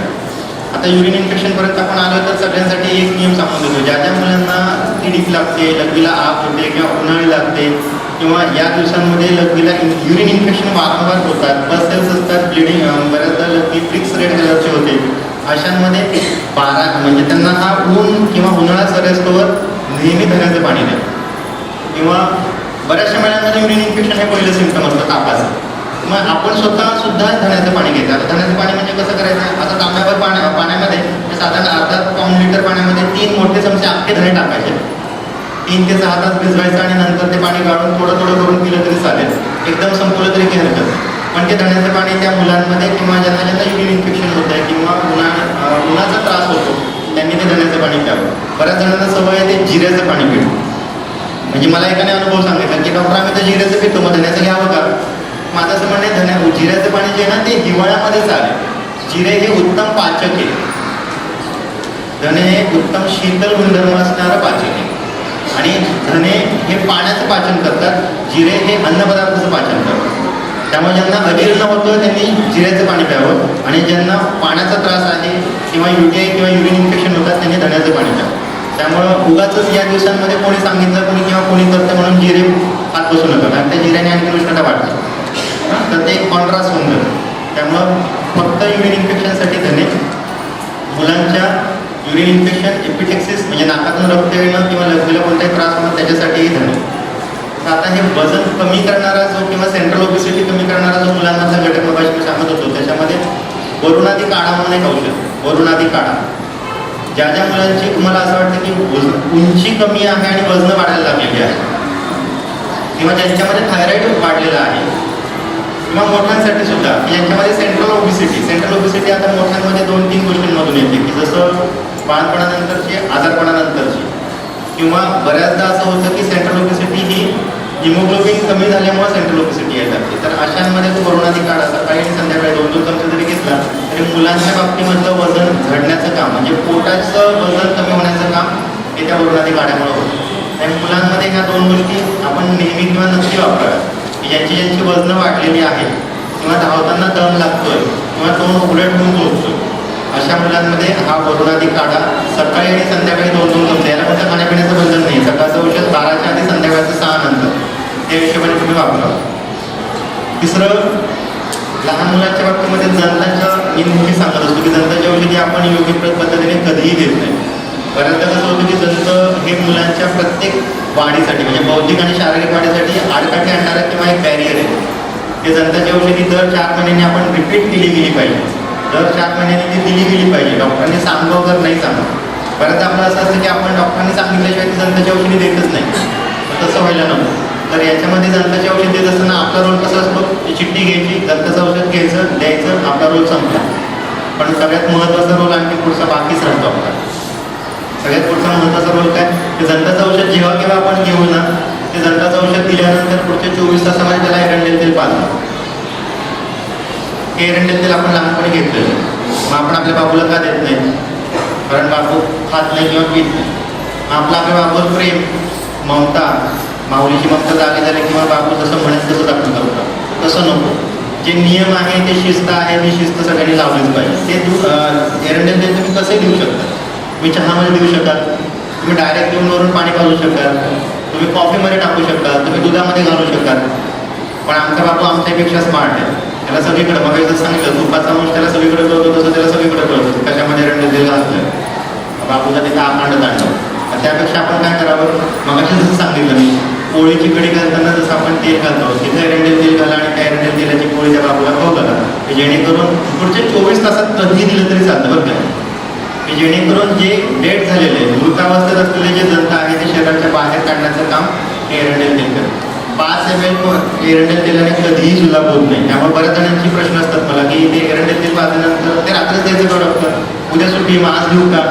त्या दंताच्या औषधाने जुलाब होत नसतात आणि त्या एरंडेल तेलाने जुलाब होत नसतात. जनरली 15 ml चा डोस जर लहान मुलांनी घेतला तर त्यांना फक्त जुलाब होतात, जुलाब फक्त मळाचे होतात, त्यामध्ये डिहायड्रेशन होत नाही. आणि मोठ्यांच्या बाबतीमध्ये 30 किंवा 30पेक्षा जास्त 30 ml किंवा 35-40 ml असं जर एरंडेल तेल घेतलं तर आपल्याला जुलाब होतात. 2 आणि 3 चमच्याने आपल्याला जुलाब होत नाही. ते कोणत्या कोपऱ्यात जाते ते तुम्हाला एक कळणार. त्यामुळं बेस्ट वे त्या मुलांना 5 ml एरंडेल तेल पोळीमध्ये घालून द्या. तुम्हाला असं वाटतं ते जास्त होतंय, तुम्ही डिवायडेड डोस करा, 2 पोळ्या करा, एक सकाळी द्या एक संध्याकाळी द्या, एनी हाऊ. त्या हिशोबाने सगळ्यांनीच हा प्रयोग आपल्या घरामध्ये करायचा आहे, लहानांपासून मोठ्यांपर्यंत. आपण मोठ्यांनी सुद्धा दंताची औषधी घेणं फार गरजेचं आहे. पण आपण म्हणतो की दंताचं औषध फक्त लहानांसाठीच असतं, मोठ्यांसाठी नाही. हे मोठ्यांसाठी आहे. मोठ्यांचा जो डोस आहे तो वर्षातून 2दा दर 6 महिन्यांनी घेणं गरजेचं आहे. आणि त्यानंतरही तेच की एरंडेल तेल हे प्रत्येकाने घ्यायचं आहे. जेव्हा जेव्हा आपण दंताचं औषध पोटात घेतो तेव्हा तेव्हा ते एरंडेल तेल घेणं गरजेचं आहे. तिसरा महत्त्वाचा विषय तो त्यांच्या विस्मरण झालं, बुद्धिस्मृती, एकाग्रता किंवा ज्यांचा हट्टी स्वभाव व्हायला लागलेला आहे मुलांच्या बाबतीमध्ये, तिचे ऐकतच नाहीत अजिबात कोणत्याच गोष्टी.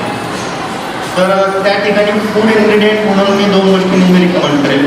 पहिलं म्हणजे ज्येष्ठमध आणि दुसरं म्हणजे खसखस. मागे तुम्हाला सांगितलं होतं खसखसाचा वापर हा आपला बुद्ध्यांक वाढवण्याच्या हिशोबाने येतो. आणि ज्येष्ठमध हे उत्तम प्रकारचं ज्याला म्हणाल की स्मृतिवर्धन करणारं औषध. पण मध्ये ज्येष्ठमध कसं द्यायचं, ज्येष्ठमधाची पावडर कुठेही मिळते तुम्हाला. किंवा जर तुम्हाला लहान मुलांमध्ये वापरायचं असेल, जे गुटीच्या स्वरूपामध्ये आपण औषधी वापरतो, किंवा मोठ्यांमध्ये वापरायचं असेल तरी ते गुटीच्या स्वरूपामध्ये वापरा. ज्या ज्या घरामध्ये सिनियर सिटीजन्स असतील ना, माझं असं म्हणणं आहे की त्या सिनियर सिटीजनना ही औषधी परत जी लहान मुलांची गुटी आहे ती मोठ्यांसाठी द्यावी. जे 60च्या पुढे आहे त्यांना ही गुटीची औषधी फार चांगल्या पद्धतीने कामी पडते, जेणेकरून त्यांची औषधी किंवा ज्या औषधांची डिपेंडन्सी आहे ती आपल्याला कमी करता येते. तर हे ज्येष्ठमध त्या बाळाच्या चिमटीत मावेल तेवढी पावडर दिवसभरातून एकदाच द्यायची, त्याच्या बुद्धिस्मृती आणि स्वभावातला हट्टीपणा कमी करण्याच्या हिशोबाने. आणि दुसरं मी मग सांगितलं खसखस. तर खसखस आपण कोणत्याही पद्धतीने वापरू, फक्त ती गोडाच्या पद्धतीने वापरू. म्हणजे आपण जनरली कोणत्याही मसाल्यांमध्ये वापरतो भाजून टेस्ट करून. पण माझं असं म्हणणं आहे की म्हणजे जे कोणते गोड पदार्थ बनवतात ना त्याच्यामध्ये तिला भाजून टेस्ट करून टाका, किंवा भाजून फक्त नुसती भरून टाकली तरी चालेल, त्याचा इम्पॅक्ट आपल्याला भेटणारच आहे. अशा पद्धतीने खसखस आणि ज्येष्ठमध त्याच्या बुद्ध्यांक किंवा हट्टी स्वभाव किंवा विस्मरण या तिघांवर काम करेल. यातला डिजनरेशन फॅक्टर किंवा ज्याला म्हणाल की त्याची प्रतिकारक क्षमता वाढवण्याच्या हिशोबाने मागे मी तुम्हाला सांगितलं होतं, ओल्या हळदीचा वापर हा कायमस्वरूपी आपल्या घरामध्ये ठेवायचा. ओली हळद कायमस्वरूपी म्हणजे कसं, बरेच जण म्हणतात की आमची प्रतिकारक क्षमता वाढवण्याच्या हिशोबाने काहीतरी चांगलं त्यामध्ये, किंवा जे 60च्या पुढं आहेत त्यांच्यामध्ये प्रतिकार क्षमता वाढवण्याच्या हिशोबाने छोट्या छोट्या कारणांमुळे त्यांना आजारपण येत असतात. म्हणजे पावसात दिवस सर्दी खोकला ताप, चिकू किंवा केळी खाल्ली सर्दी खोकला ताप, अशी कोणता प्रवास झाला लगेच जुलाब आणि उलट्या, इथून गावी गेला एक आंबा खाल्ला नाही की पूर्ण आंबा फोडो, असे जे येतात ना अशांमध्ये ना त्यांची इम्युनिटी पॉवर कुठेतरी कमी पडते, म्हणून त्यांना हे छोटे छोटे आजारपण येतात. तर अशामध्ये मी नेहमी सांगतो की अशा प्रकारची ओली हळद, कच्ची ओली हळद कुठेही मिळते. आपण जे वापरतो ते म्हणजे हळकुंड किंवा रामबंधू MD यांची हळदीची पावडर. तर त्याच्याऐवजी असे जिन्नस तुम्ही 12 महिने वापरा. 12 महिने कसे वापरायचे, समजा तुम्हाला याची हळद पावडर करायचं नाही, याला किसायचे, सावलीत वाढवायचे, ग्राइंड करून ठेवून द्यायचं. 12 महिने ठीक आहे. साधारण ऑक्टोबर ते मार्च ही ताज्या स्वरूपात अशी मिळते अद्रकासाठी. आता ओली हळद आणि आंबे हळद याच्यामध्ये नेहमी कन्फ्युजन होते. आता तुम्हाला ही केशरी रंगाची दिसते, कट केल्यानंतर केशरी रंग, आणि कट केल्यानंतर जर क्रिमिश कलर असेल, जसा हा भेंडीचा रंग आहे थोडा पिवळसर क्रिमिश, तर ती आंबे हळद. आंबे हळद ही कधी पोटात घेत नाही, आंबे हळद फक्त लेपासाठी असते, आणि ही ओली हळद ही पोटात घेतात. आपण लोणची करताना सांगितलं असतं मला की डॉक्टर ते आंबे त्या हळदीचं लोणचं केलं, आमची उत्सुकता वाटते आणि दाखवा, तर नंतर कळतं की ती अशी केशरी रंगाची हळद नसते, ती आंबे हळद असते आणि त्याची लोणची आपण खात असतो. तर हळदीचं लोणचं म्हणजे हे अशा पद्धतीच्या केशरी रंगाच्या हळदीचं लोणचं आपण घालायचं. पण माझं असं म्हणणं आहे लोणचं आणण्यापेक्षा ना जस्ट आपण 12 महिने फूड स्वरूपामध्ये मिळतो. डोळा असलेली हळद जर आपण लावली ना 6 महिन्यामध्ये कुंडी फुटेल एवढी वाढते. मग ते प्रिझर्वेटिव्ह टाकून त्याची गुणधर्म आणखी कमी करण्यापेक्षा अशा ओल्या हळदीचा वापर आपण रोज करावा. आता ह्या ओल्या हळदीचे गुणधर्म तुम्हाला सांगून देतो. त्याच्यामध्ये ना कुर्कुमिन नावाचा अल्कलॉइड आहे. हे कुर्कुमिन सगळ्यात चांगला अँटीऑक्सिडंट आहे.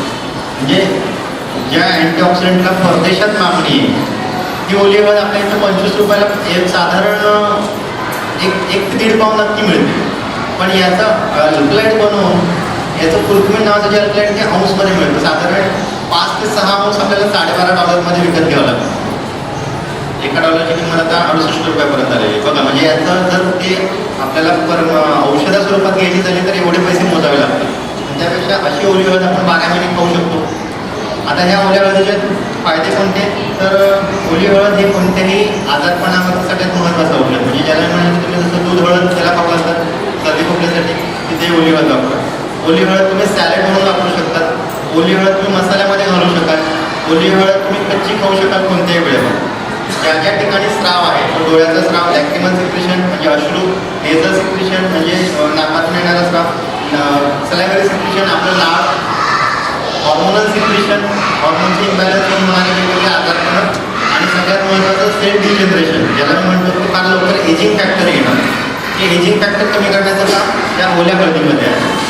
तर ही ओली हळद त्यासाठी मुलांच्या बाबतीमध्ये 12 महिने का वापरायची, त्यांचं हे वाढीचं वय, त्यानुसार त्यांच्या हॉर्मोनची वृद्धी व्हायला पाहिजे, त्यानुसार त्यांचे सिक्रेशन्स नॉर्मल यायला पाहिजे, आणि त्यानुसार त्यांच्या शरीराची ठेवण त्यांच्या वयानुसार राहिली पाहिजे, म्हणून त्यांच्यामध्ये ही ओली हळद आहे. तर हा ओल्या हळदीचा प्रकार तुम्ही कुठेही कोणत्याही स्वरूपामध्ये वापरू शकता, पण ती ओली हळदच पाहिजे. जनरली हळकुंड, आता तुम्ही म्हणाल की डॉक्टर आम्ही हळद किंवा हळकुंड तर 12 महिने खातो,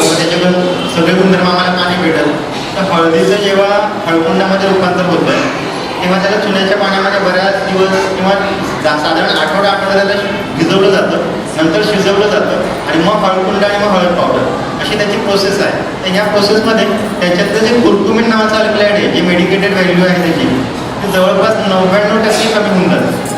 त्यामुळे आपण जो खातो तो फक्त स्टार्च, लग्नाच्या आधी अंगाला लावणं, जखम झाली की जखमेवर लावणं, एवढंच त्याचं काम आहे. किंवा पोहे आणि उपीट पिवळं करणं. त्याचा दुसरा उपयोग म्हणजे औषधी गुणधर्म त्यातले सगळे निघून गेल्यानंतर मग ते काय खावं. पण त्यापेक्षा ओल्या स्वरूपामध्ये जर आपल्याला त्याचे एवढे सगळे गुणधर्म भेटत असतील तर हे फार चांगलं अँटीऑक्सिडंट आपण आपल्या जवळपास असून सुद्धा आपण वापरतो. त्यामुळे ह्या ओल्या हळदीचा वापर आपण आपल्या लहानांपासून मोठ्यांपर्यंत सगळ्यांमध्ये करावा. आता तुम्ही ओल्या हळदीवर आणखी प्रेम करायला लागल असं एक तुम्हाला त्याचे गुणधर्म सांगू. त्या ओल्या हळदीचा वापर जर रात्रीच्या वेळेस घेतला ना, तर साधारण पोटाच्या पेऱ्यावरला तुकडा रोज रात्री जर चावून खाल्ला ना, तर जनरली स्किनवर कसले डाग राहत नाही. मी म्हणत ते डॉक्टर बाकीचं जाऊ द्या, हे मात्र फार चांगलं सांगितलं.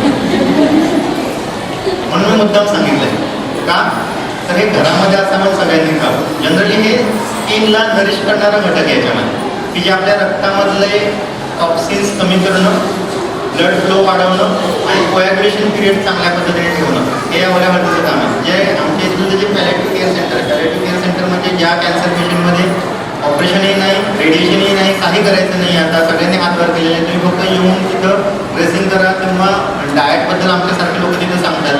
त्यांच्यामध्ये आम्ही फक्त दोनच गोष्टी देतो, फक्त दूध आणि ओली हळद.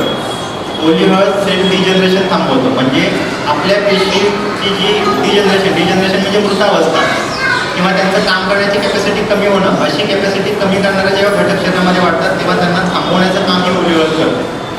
आणि त्या पॅलेटिव्ह केअर सेंटरमधल्या लोकांना जे इन्फेक्शन्स फार लवकर होत असतात अशांची संख्या फार कमी व्हायला लागते, इन्फेक्शन्स होत नाही आणि त्यांची तब्येत फार चांगल्या पद्धतीने आपण जशी आहे तशी ठेवू शकतो. तो बरा होईल असं मी सांगत नाही, पण जशी आहे तशी ठेवू शकतो. दुसरं, ह्या ओल्या हळदीचा इम्पॅक्ट इन्सुलिन डिपेंडन्सीमध्ये येतो. इन्सुलिन डिपेंडन्सीमध्ये मग कशी, जे डायबिटीज पेशंट सारखे इन्सुलिन घेत राहतात.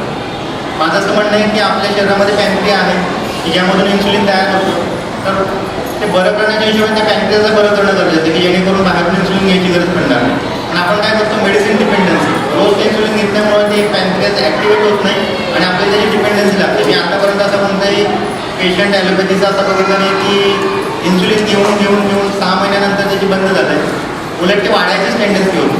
आज तुम्ही 2 युनिट घेतल्या, नंतर 8, 10, 15, 20, 40, पण ही परत डिपेंडन्सी आहे.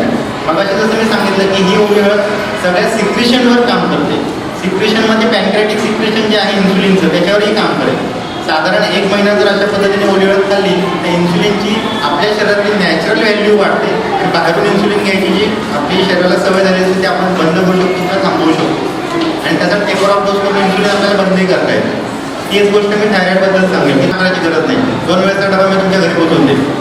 मी काम करेल का, मी घरी बसेल, 12ची वेळ झाली की कृपया मॅडमला फोन करेल, मॅडम मला भूक लागली, काहीतरी पाठवा पटकन, आणि आवडीचं हे बरं का हेच पाठवा. तसं औषधांच्या बाबतीमध्ये व्हायला लागतं. थायरॉइड बाहेरून घ्यायची वेळ येते, इन्सुलिन बाहेरून घ्यायची वेळ येते, मग शरीरात बनणार कधी. तसं डायलिसिसच्या बाबतीमध्ये डायलिसिस 1दा केले, 2दा केले, 3दा केले, पण माझं असं म्हणणं आहे की कुठेतरी एक अशी वेळ आहे की बरं होतं म्हणतात कुठेतरी ते थांबलं पाहिजे, पण ते थांबतच नाही. 15 दिवसातून एकदा, नंतर आठवड्यातून एकदा, नंतर 1 दिवसाआड, नंतर अशी वेळ येते की रोज, पण ते थांबतच नाही. कारण का, ते मशीनमधून केल्यामुळं आपल्या शरीराच्या त्या किडनीचं वर्कआउट फंक्शनच आपण कमी करतो ना, त्याच्यावर काही लोडच देत नाही. तू काही कामच करू नका, आम्ही मशीनमधून करून घेतो. पण माझं असं म्हणणं आहे की परत ओली हळद कामात. या ओल्या हळदीचा वापर जर 12 महिने चांगल्या पद्धत 1 महिना जरी प्रॉपर वेमध्ये केला तर क्रिएटिनिन आणि ब्लड युरिया या 2 गोष्टींवर आपलं डायलिसिस अवलंबून असतं. क्रिएटिनिन वाढला किंवा ब्लड युरिया वाढला की तर डॉक्टरही बघत नाही, पण टेक्निशियन जो असतो तोच म्हणतो पुढच्या 10 दिवसांनी येण्याच्या ऐवजी 3 दिवसांनीच या. ते क्रिएटिनिन आणि ब्लड युरिया नॉर्मल ठेवायचं काम ही ओली हळद करत असते. बघा, एकच गोष्ट आहे जी एवढी स्वस्त आहे, आपल्या आजूबाजूलाच आहे, पण आपण ती कधीच खात नाही. आमच्या औषधी मात्र वारंवार खात असतो. म्हणून माझं असं म्हणणं आहे, से नो टू मेडिसिन, औषधाला नाही म्हणायला शिका. आणि ह्या गोष्टींवर जर आपण अवलंबून राहिलो तर आपली जी नॅचरल इम्युनिटी आहे ती चांगल्या पद्धतीने वाढेल. मुलांची जी नॅचरल इम्युनिटी आहे ती चांगल्या पद्धतीने वाढेल. हे बघा, तुम्ही जे करणार ना ते आपली मुलं करत असतात. म्हणजे मी जसं करणार तसं माझा मुलगा करेल, तुम्ही जसं करणार, जसं पालन करणार तसं पालन करते. म्हणून माझं असं म्हणणं आहे, चांगल्या सवयी या आपण आपल्याकडूनच लावून घ्याव्या. आपण लावले की ॲटलिस्ट ते मुलं ते बघून बघून तरी फॉलो करतील. बरं यासाठी 1 महिना लागेल, 2 महिना लागेल, 3 महिने लागेल, पण 4थ्या महिन्यात तो तरी विचारायच ना, हे काय डोळ्यापर्यंत आपण आणतो, हे हळद का खातो आपण, कशा पद्धतीत खातो, याचे फायदे काय ते तुम्हाला सांगता आले पाहिजे. म्हणून मी म्हणतो की ह्या सवयी आपण स्वतः लावून घ्या, जेणेकरून ते मुलांपर्यंत होतील. तर माझ्यामध्ये आता जे काही पॉईंट्स मला आज महत्त्वाचे वाटत होते ते मी आज सगळे कव्हर केलेले आहेत. दुसरं 1-2 महत्त्वाचे गोष्टी. मग असे जे दात किडण्याचं प्रमाण सांगितलं नाही, त्याच्या बाबतीमध्ये मला परत एकदा सांगावं लागेल की दात किडण्याचं प्रमाण आहे ना फार वाढतं. याच्या मागचे 2 कारण आहे. आपण ना मुलांना चूळ करायला कधी शिकवत नाही. जेवण काही खाल्ल्यानंतर जेव्हा काही आपण पाणी पितो ना, पहिल्यांदा नाही चूळ करता येणार, दुसऱ्यांदा नाही करता येणार, पण आपण प्रयत्न करत राहणं गरजेचं आहे. येत नाही म्हणून सोडून देणं हा भाग चुकीचा आहे. तर चूळ करायला लावा त्याला, कारण जे काही अन्नपदार्थ त्या ठिकाणी राहतात ना, तिथून ते डिकम्पोज होऊन त्या ठिकाणी त्या हिरड्यांना त्रास होतो आणि मग दात पिळायला लागतो.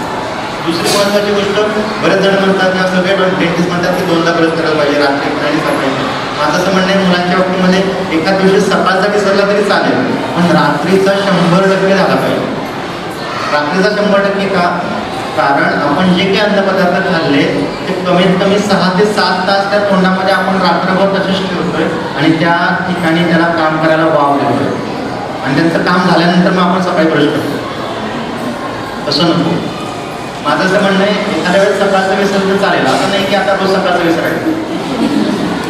एखाद्या वेळेस सकाळचं म्हणजे त्याचं महत्त्व का ते तुम्हाला सांगतोय. रात्रीचा जर ब्रश केला तर त्या सगळ्या हिरड्या स्वच्छ राहतील, दात स्वच्छ राहतील, दातांमधल्या ज्या कॅव्हिटीज आहेत त्या स्वच्छ राहतील, त्यांच्या लेअर चांगल्या राहील आणि 6 ते 7 तास तरी आपण अन्नपदार्थ खाणार नाही आहे, त्यामुळे तिथला रक्तप्रवाह चांगला राहील. पण हेच जर उलटं बघितलं आपण मारून म्हणून अगदी झोडून त्याला सकाळी ब्रश करायला लावतो की नाही, तरी तो रडरडतच करत असतो. आणि ज्या दिवशी सुट्टी असेल त्या दिवशी तुम्हाला विचारायला असतो, आज तर करायचंच नाही मला, त्याला पण सुट्टी. पण माझं असं म्हणणं आहे की संध्याकाळच्या वेळेमध्ये ना सगळे मिळून एकदा ब्रश करा. बाबांनी पण करावा, आईने पण करावा, मोठ्या मामाने किंवा लहान बहिणीने पण करावा आणि त्या मुलाने पण. हे अनुकरणातूनच येईल. म्हणून मी मुद्दाम हा विषय तुम्हाला सांगतो. तुम्ही ब्रश करायला लागले की तो विचारेल तुम्हाला, आईने तर सकाळी करायचं आहे, तुम्ही तो आता काय करते. म्हणजे हे माझ्या स्वतःच्या बाबतीमध्ये मी अनुभवलं, माझ्या मुलाच्या बाबतीमध्ये. मी त्याला रात्री सांगायचं म्हणतो, तुम्ही तर करत नाही, मला का सांगता. पहिला प्रश्न त्याचा हा होता, तुम्ही तर करत नाही, मला का सांगता. तुम्ही करायला घेतला, बाबांना काहीतरी भूल लागले, रात्री ब्रश करतो. 1 महिना झाला, मग दुसऱ्या महिन्यामध्ये दात कणकायला लागला काहीतरी खाल्ल्यानंतर. हे थंड पदार्थ किंवा आता ह्या दिवसांमध्ये होईलच, आता बर्फ होईल, गोळा होईल, पेप्सी होईल किंवा आणखी कुठे आपण मॉल बिलमध्ये गेलो की तिथं ते आणखी कोका पिका देतात आपल्याला खायला. ते पित असताना ते थंड पदार्थ खाल्ले की दातामध्ये कळ यायला लागते. मग तिथं त्याला महत्त्व कळतं. मग त्याला आपण परत सांगायचं, मी रात्रीचे ब्रश करतो त्याच्यासाठी. मग कुठेतरी त्याला ते इम्पॅक्ट पडेल. हे एका दिवसामधले बदल नाही आहे. त्यामुळं चूळ करणं आणि रात्रीचा ब्रश करणं कंपल्सरी झालंच पाहिजे. दुसरं, त्या दातांवरचे रंग जाण्यासाठी एक औषध सांगतो. साधं त्रिफळाचूर्ण सगळ्यांना माहिती. त्रिफळाचूर्ण मेडिकलच्या कोणत्याही आयुर्वेदिक औषधालयामध्ये मिळतं. त्रिफळामध्ये हिरडा, पेढा आणि आवळा अशा तिघांचं कॉम्बिनेशन म्हणजे त्रिफळा. आपण जसं रात्रीच्या वेळेमध्ये मिसळी भाजतो ना, बऱ्याच घरांमध्ये अजूनही मिसळी भाजली जाते, तसं ते त्रिफळाचूर्ण फक्त भाजायचं आहे. भाजायचं म्हणजे काय, त्याला डिऑक्सिडाईज व्हायला पाहिजे. त्यातली सगळं धूर जोपर्यंत येतो तोपर्यंत भाजत राहा, त्याला हलवत राहा. एकदा धूर येणं बंद झालं की समजायचं ते डिऑक्सिडेशन त्याचं पूर्ण झालं. अशा कल्पना म्हणतो आपण मशी, त्रिफळा मशी झाली म्हणजे तिची राख तयार झाली. तर ह्या राखेचा वापर जर फक्त दातांना रात्रीच्या किंवा दुपारच्या जेवणानंतर जर लावायला सुरुवात केली, त्याची चांगली चूळ करून ते स्वच्छ केलं तर दातांवरचे जे हिरवे, निळे किंवा पिवळे डाग पडलेले असतील, त्या बाबांना जे काही वाईट सवयीमुळे आणखी डाग पडलेले असतील, त्या सगळ्या डागांची क्लिनिंग मटेरियल ह्या त्रिफळा मशीमध्ये आहे. हे पोटात गेलं तरी चालतं, काही हरकत नाही. म्हणजे अगदी पहिली मुलगा आहे आणि त्याला आपण ते दातांना लावलं आणि ते चुकून पोटात गेलं तर काय, तसं काही नाही. ते पोटात गेलं तरी काही हरकत नाही. उलट त्याने त्याच्या मोशनच्या फ्रिक्वेन्सी बऱ्यापैकी चांगल्या तरी राहते. अशा पद्धतीने हा त्रिफळा मशीनचा वापर आपण क्लिन्झिंग म्हणून करावा दातांच्या हिशोबाने. तर हा दातांचा एक फार मोठा विषय होता, म्हणून हे दातांवर सगळं सांगितलं. एक, रात्रीचं ब्रश करणं विसरायचं नाही. दुसरं चूळ आणि तिसरं ते जे काही त्याचं कलरिंग चेंज व्हायला लागलेलं आहे त्यासाठी त्रिफळा मशीनचा वापर. दुसरा महत्त्वाचा विषय येतो तो म्हणजे टॉन्सिल्सच्या बाबतीमध्ये. बऱ्याचशा मुलांमध्ये टॉन्सिल्स वाढलेले होते. भले त्या ठिकाणी सूज आहे, दुखत नाही आहे, त्या म्हणजे मुलांना डॉक्टरांनी असे सांगितले की दुखत नाही आहे, पण हे दुखतात कधी? केळी खाल्ली की त्रास होतो, थंड पाणी पिलं की त्रास होतोय, किंवा सीताफळासारखे घटक खाल्ले की त्रास होतोय, दूध किंवा दुधाचे कोणते गिरी खाल्ले की त्रास होतोय, ज्यामध्ये चिकटा आहे अशा गोष्टी खाल्ल्या की यांना त्रास होतोय. तर ह्या टॉन्सिलसाठी मी सांगून ठेवतो, टॉन्सिलला सूज आली असेल तर गोष्ट निराळी आहे, ती आपल्याला त्रासदायक नाही आहे. पण ती सूज एवढी वाढली की ते दोन्ही टॉन्सिल्स वाढून मध्ये जी पडजीव आहे त्याला जर थोडाफार जरी धक्का लागत असेल त्याला कोरडा खोकला कायमस्वरूपी लागतो. मग आपण काय करतो, ते खोकल्याची औषधी घेत राहतो फक्त. त्या खोकल्याच्या औषधाचा बॅलन्स जरी घरी आणला ना तरी तो खोकला थांबणार नाही, जोपर्यंत त्या पडजीवेचा स्पर्श त्या टॉन्सिल्सला होतो तोपर्यंत खोकला राहणार. म्हणून मूळ औषध काय, त्या टॉन्सिल्ससाठी आपण काहीतरी करावं. दुसरं, काही जणांना त्या टॉन्सिल्समुळे तापही येतो. आपण जरा थोडं त्याचं तोंड उघडं ठेवून जीभ बाहेर काढून असा आवाज बाहेर काढून त्याला बघायचं आणि तपासायचं त्या टॉन्सिल्समध्ये कुठेही पॅच पडलेत का. पॅच म्हणजे कसं, तोंड आल्यानंतर जे आतून गालाला किंवा दातांच्या हिरड्याच्या ठिकाणी असे पांढरे पांढरे डॉट येतात ना, तसे पॅच त्या टॉन्सिल्सला पडायला नको. ते पॅच जर पडायला लागले आणि ते जर पिवळ जर का पांढरे व्हायला लागले तर समजायचं की इन्फेक्शनकडे जाते, ज्याला आपण म्हणतो की त्या टॉन्सिलला जखम होऊन ते पिकणं, साध्या शब्दात सांगायचं तर. आणि मग त्या ठिकाणी मग ते जखम वाढून किंवा त्या ठिकाणी त्याला स्वेलिंग एवढं येऊ शकते की त्या ठिकाणी ती जखम बस पण होते. त्यामुळे एवढी मोठी पुढची स्टेज येण्यापेक्षा आपण त्याचे टॉन्सिल्स नाही असं तपासतोय. असं न तपासताना त्याला आ करायला लावायचं. मुलं आ करताना पण दोन प्रकारे करतात. मी तपासताना सांगत असतो ते फक्त जीभ बाहेर काढतात, नंतर त्यांना सांगावं लागतं पाणीपुरी खाताना जसा आ करतो ना तसा आ कर, मग ते असा मोठा आ कर. त्यामुळे असा मोठा आ करून बघायचं, जीभ बाहेर काढायची आणि त्याला लिटरली तो शब्द बाहेर काढायला लावायचा आ, की जेणेकरून ते टॉन्सिल्स खाली जे असतात ना ते वर येतात. जोपर्यंत आ असा शब्द येणार नाही त्या स्वरयंत्रातून तोपर्यंत टॉन्सिल्स ते पडजीवेच्या मागेच राहणार, त्याशिवाय तुम्हाला स्वेलिंग कळणार नाही. एक मी ऑपरेटिव्सला सांगतोय मी की जेणेकरून परत त्या गोष्टी व्हाव्या, ताप यावा, खोकला यावा, टॉन्सिल्स वाढावे, गिळायला किंवा पाणी प्यायला त्रास व्हावा आणि मग डॉक्टरांकडे जाण्याच्या ऐवजी आपण सुरुवातीलाच थोडी तयारी करून घेऊया. परत जर हे टॉन्सिल्स असेल ना तर आपल्याला घरच्या घरी दोन प्रकार करता येतात. त्याचा पहिला प्रकार म्हणजे काय, नागवेलीची पानं असतात पूजेला जी वापरतो आपण, किंवा जे पानं आपण कलकत्ता मिठावर बनवून खातो ती जी पानं आहेत नागवेलीची पानं, याच्यात गंधक तेलाचे 3 थेंब टाकायचे. गंधक व तेल, गंधक तेल कोणत्या मार्केटमध्ये मिळेल ते गंधक औषध कोणते ब्रँडिंग नाही, गंधक व तेल, ठीक आहे. आता या गंधक तेलाचे किती थेंब टाकायचे, 3 थेंब त्या पानावर टाकायचे. साधं आणि मिडियम साईजचं ते पान घ्यावं. अगदी ते कलकत्ता बनारसवाला ते मोठं नको हृदयाच्या आकार, त्यामुळे छोटं पान घ्यायचं आणि ते 3 थेंब जे टाकले तेलाचे ते पूर्ण काका किंवा चुना आपण जसं लावतो त्या पद्धतीने त्याला पसरून घ्या आणि ते एकाच वेळेस पूर्ण खायला लावा किंवा अर्धा करून 1 ते 1.5 तासाच्या अंतराने त्याला खायला लावा. या गंधक तेलाचा आणि खाण्याच्या पानाचा इफेक्ट असा होतो की ती सूज सगळ्यात आधी कमी होते. दुसरं, वारंवार सूज येत नाही. तिसरं, याच्यानंतर परत कधी त्याने थंड काही खाण्यात आलं, आईस्क्रीम खाण्यात आली किंवा कुल्फी खाण्यात आली किंवा बर्फाचं काही कोणतेही कोल्ड्रिंक खाण्यात आलं तर परत ते सुचणार नाही. अशा प्रकारे हे कायम बरं करणारं औषध म्हणजे ते गंधक तेल आणि ते त्या नागलीच्या पानावरच चव घालायचं बरं का, कारण हा एक मेडिएटर आहे. नागलीचं पान हे सूज आणि ते तुझं आधी कमी करायला मदत करते आणि गंधक तेल हे त्याच्या रिअकरन्स वारंवार येण्याची जी टेंडन्सी आहे त्याच्यावर काम करेल. त्यामुळे जर कोरडा खोकला जर मुलांमध्ये होत असेल ना तर सगळ्यात आधी त्याचे टॉन्सिल्स बघा. आपण कधीच ते बघत नाही, आपण डायरेक्ट डॉक्टरांकडे जाऊन त्याच्या पुढ्यात म्हणून बघा आणि तपासा. तसं बघण्यापेक्षा आपण स्वतः आपण थोडी तयारी करून घेतली वारंवार ती औषधी. कारण काय होतं, तो माझ्याकडे आला तर मी पहिलं काम काय करेल, त्याला एखादं दुसरं अँटीबायोटिक लिहून टाकेल आणि माझं म्हणणं आहे की से नो टू मेडिसिन. अँटीबायोटिकपासून जेवढं आपल्याला त्याला लांब ठेवता येईल ना तेवढं लांब आपण त्या मुलांना ठेवावं, कारण त्याची रेझिस्टन्स पॉवर जी आहे आणि त्या अँटीबायोटिकचा एकदा रेझिस्टन्स बसला माझ्याकडे दुसरं उत्तर नाही आहे आणि त्यामुळे मग त्याचे इन्फेक्शनसाठी वारंवार होत राहते. काही मुलं अशी पण आहे टॉन्सिल्स त्यांचे दर महिन्याला सुटतात, मग 3 दिवसाच्या त्या गोळ्या खाल्ल्या बरं वाटतं, पुढच्या महिन्यामध्ये ठराविक तारखेला परत 2 दिवस तो त्रास आपल्याला वारंवार होत जातो. याचा परिणाम काय झाला आहे, त्या अँटीबायोटिकचा रेझिस्टन्स बसला आहे, त्यामुळे त्याला कायमचं बरं वाटतच नाही. त्यापेक्षा हे गंधक तेल जर पानावर लावून घेतलं तर त्याचा टॉन्सिल्स हा आपल्याला कायमस्वरूपी घालवता येईल. तर मुलांच्या बाबतीमध्ये जेवढे आताचे सामान्य प्रश्न होते किंवा तब्येतीच्या आजारपणामधील प्रश्न होते की आपण लोक सगळी कव्हर केली, त्यामध्ये तुम्हाला काही ब्रीफिंग असेल तर पटकन 5 प्रश्न विचारा, जेणेकरून पुढच्या कामाला आपल्याला सोयीस्कर चालेल. बाकी मुलांच्या वर्गात बसण्यासारखं वाटतं मला. कोणालाच प्रश्न आहे, डॉक्टर तुम्ही जे सांगितले ते सगळं हां बघा उंची वाढवण्यासाठी अजून काय सांगता येते, तर जसं मी मगाशी सांगितलं दूध, दुधाचे बायोप्रोडक्ट, व्हिटॅमिन डी. ओके, उंची वाढवण्यासाठी ना त्यांचे व्यायाम प्रकार काय आहेत ते बघा, ते करतो किंवा नाही करत. तर जनरली उंची वाढवण्यासाठी एक सगळ्यात महत्त्वाचे 2 व्यायाम प्रकार सांगतो. उंची ही 23 वर्षापर्यंत वाढते. बऱ्याच जणांचे गैरसमज आहे की मुलींमध्ये पिरियड झाल्यानंतर उंची वाढत नाही, हा फार चुकीचा समज आहे. हां, तर सगळ्यांमध्ये साधारण 23 वर्ष, काय 23 वर्षानंतर बोन डेन्सिटी रिजिड होते, त्यामुळे आपल्याला उंची नंतर वाढवता येते. आणि कॅल्शियम सोर्स पण शरीराचा ॲसिमिलेशनचा कमी व्हायला लागतो, त्यामुळे उंची वाढवता येते. पण ताडासन आणि दोरीवरच्या उड्या मारत असताना एक नियम लक्षात ठेवायचा की आपल्याला फक्त 10 किंवा 15च मारायच्या.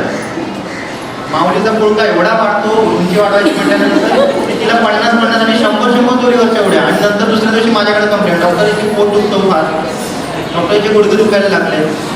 मग आम्ही हिस्ट्री घेतो, हिस्ट्रीमध्ये तर काहीच सापडत नाही. मग ती म्हणते नाही काका मी ना कालपासून दोरीवरच्या उड्या मारायला सुरुवात केली. म्हणजे ठीक आहे, चांगली गोष्ट आहे, पण त्याच्याने गुडघे दुखायला नको. मग आमचा प्रश्न पडतो किती मारल्या? 150. अहो एकदम 150? त्याची काही गरज नाही. हे औषधासारखं आहे. औषध घेतो का आपण, एकदा स्ट्रीप मांडली 10च्या 10 गोळ्या खाल्ल्या, त्या औषध आहे ना ते औषधासारखं काय. मग असं जसं मी सांगितलं ओली हळद ती काय की अर्धा इंच किंवा पोटाच्या पेरावरला तुकडा, हा सगळा बंद पाहून या असं नाही. ती हळद आणि होगोरी कधी होत नाही. ठीक आहे, तर त्या हिशोबाने ताडासन करायचं झालं फक्त 5, साधारण 3 ते 4 सेकंदाचं एक सेशन. 3 ते 4 सेकंद उभं करा, त्याला परत रिलॅक्स व्हायला लावा, परत उभं करा. ताडासनाला पंजांवर उभं राहणार पाहिजे बरं का. आता आपली मुलं फक्त व्यायाम प्रकारच असतात, शाळेत जसं उभं गेलं तसं उभं राहतं, तसं नको. प्रॉपर करतो की नाही तेही बघा. आणि दोरीवरच्या उड्या कंपल्सरी फक्त 10 ते 15, त्यापेक्षा जास्त नाही. त्यामध्ये वेगवेगळे प्रकार नाही बरं का, एक पाय पुढं एक पाय मागत असतं काही नाही. दोरीवरच्या उड्या म्हणजे दोन्ही पाय एकदम उंच करणं, वर उडी मारणं आणि दोरीवरच्या उड्या करणं. जेवणानंतर अजिबात करायचं नाही कोणताही व्यायाम. त्यामुळे हे एक लक्षात ठेवा, नाहीतर माऊली लगेच आजचा बाळा त्याला वेळ झाली दोरीवरच्या उड्या, काय खाल्लंय काय नाही खाल्लं ते कधीच विचारणार, तसं नको. जेवणानंतर अजिबात. आणि तिसरं, याच्यानंतरही जर तुम्हाला असं वाटते की ज्याला आपण हॉर्मोनल डिफिशियन्सी म्हणू, की घरामध्ये बऱ्याच जणांची उंची कमी आहे आणि त्याच्यामुळे आपल्या मुलाची उंची कमी आहे असं वाटत असेल, तर त्याच्यासाठी एक गोक्षुरादी गुकुळ नावाचं औषध आहे. गोक्षुरादी गुकुळ, गोक्षुर म्हणजे सराटा. बऱ्याच जणांना सराटा माहिती असते. ज्यांनी स्टोनसाठी जी काही औषधी घेतली असते तर त्याच्यामध्ये सराटा हे सगळ्यात महत्त्वाचं औषध. तर हा जो गोक्रू किंवा गोक्षुरादी गुकुळ याचा दुसरा पर्याय पण आहे, म्हणजे टॅबलेट जर घेतली असेल तर त्याचा गोक्रू काढा पण मिळतो, गोक्षुरादी काढा पण मिळतो. आता बरेच जण म्हणाले ज्यांनी घेतलेलं असतं त्यामुळे डॉक्टरांचं फळावरचं औषध आहे, स्टोनसाठी वापरलं जातं. तर माझं असं म्हणणं आहे स्टोनसाठी का, कारण ते कॅल्शियमचं ॲसिमिलेशन फार लवकर आपल्या शरीरामध्ये करतं. म्हणून ज्यांना उंची वाढवायची त्यांनी ते गोखरू काढा, सकाळी संध्याकाळी 1-1 चमचा. गुकुळ गोळी जर घेतली असेल तर सकाळी संध्याकाळी 1-1 गोळी.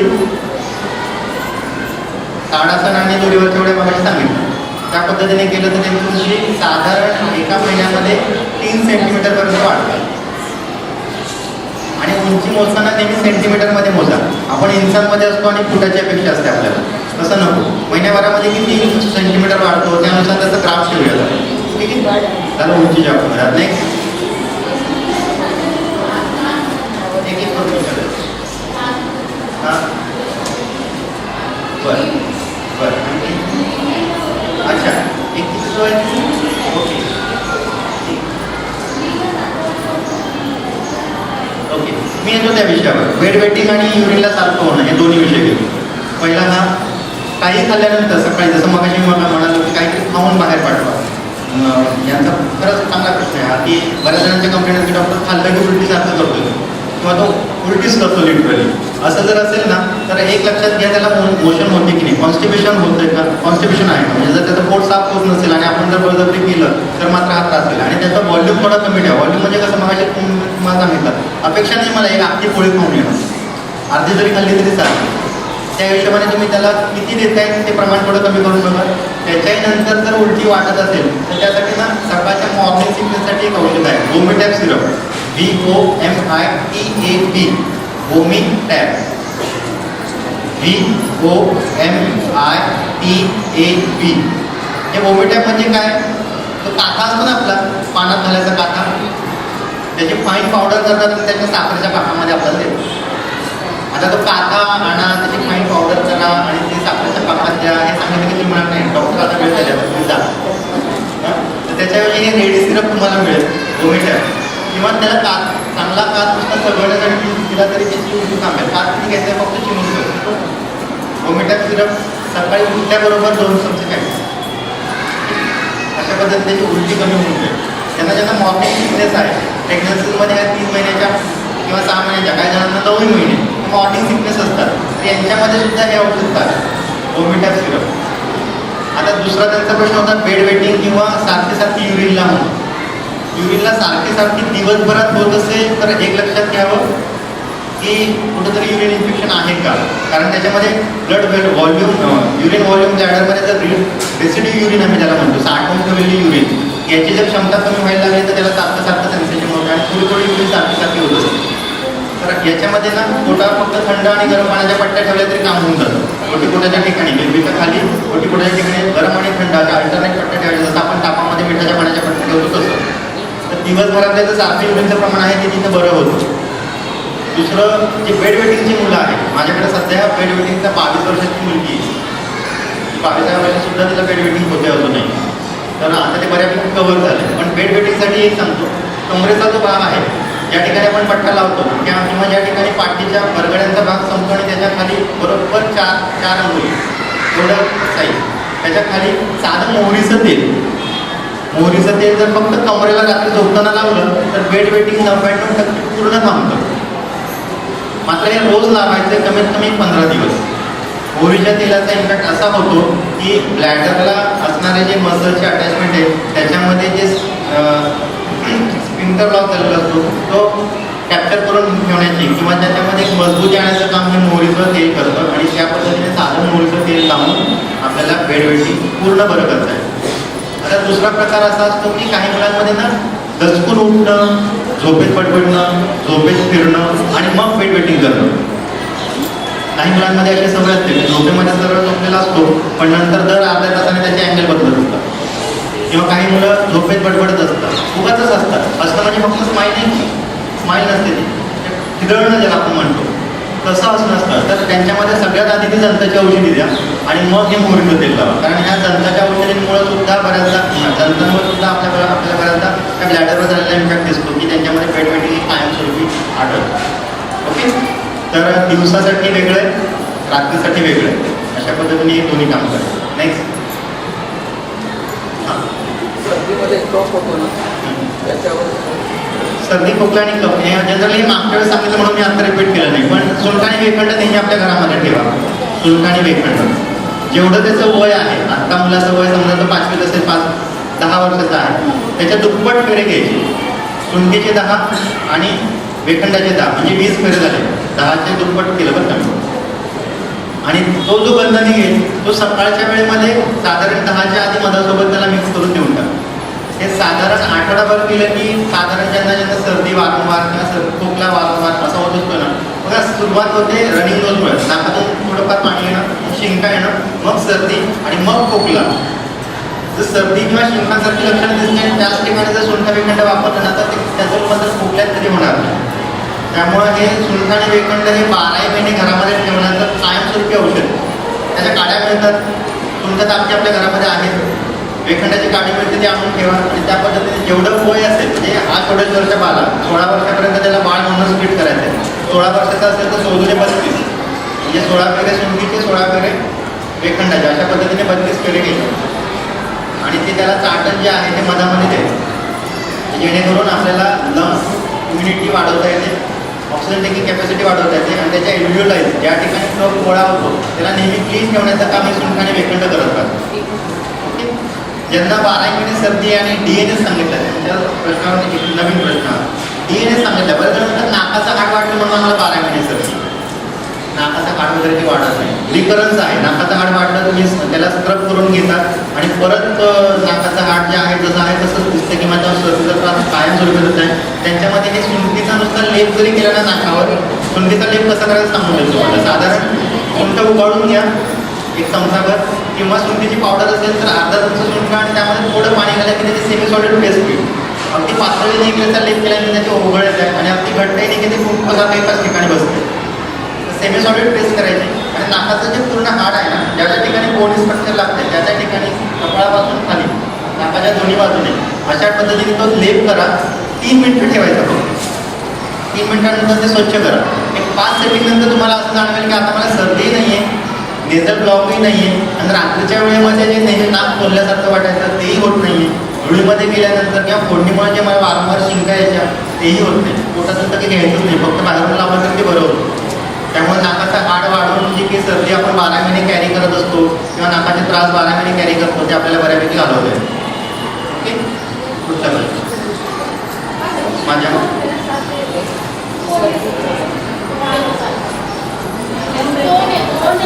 तोंड येणं.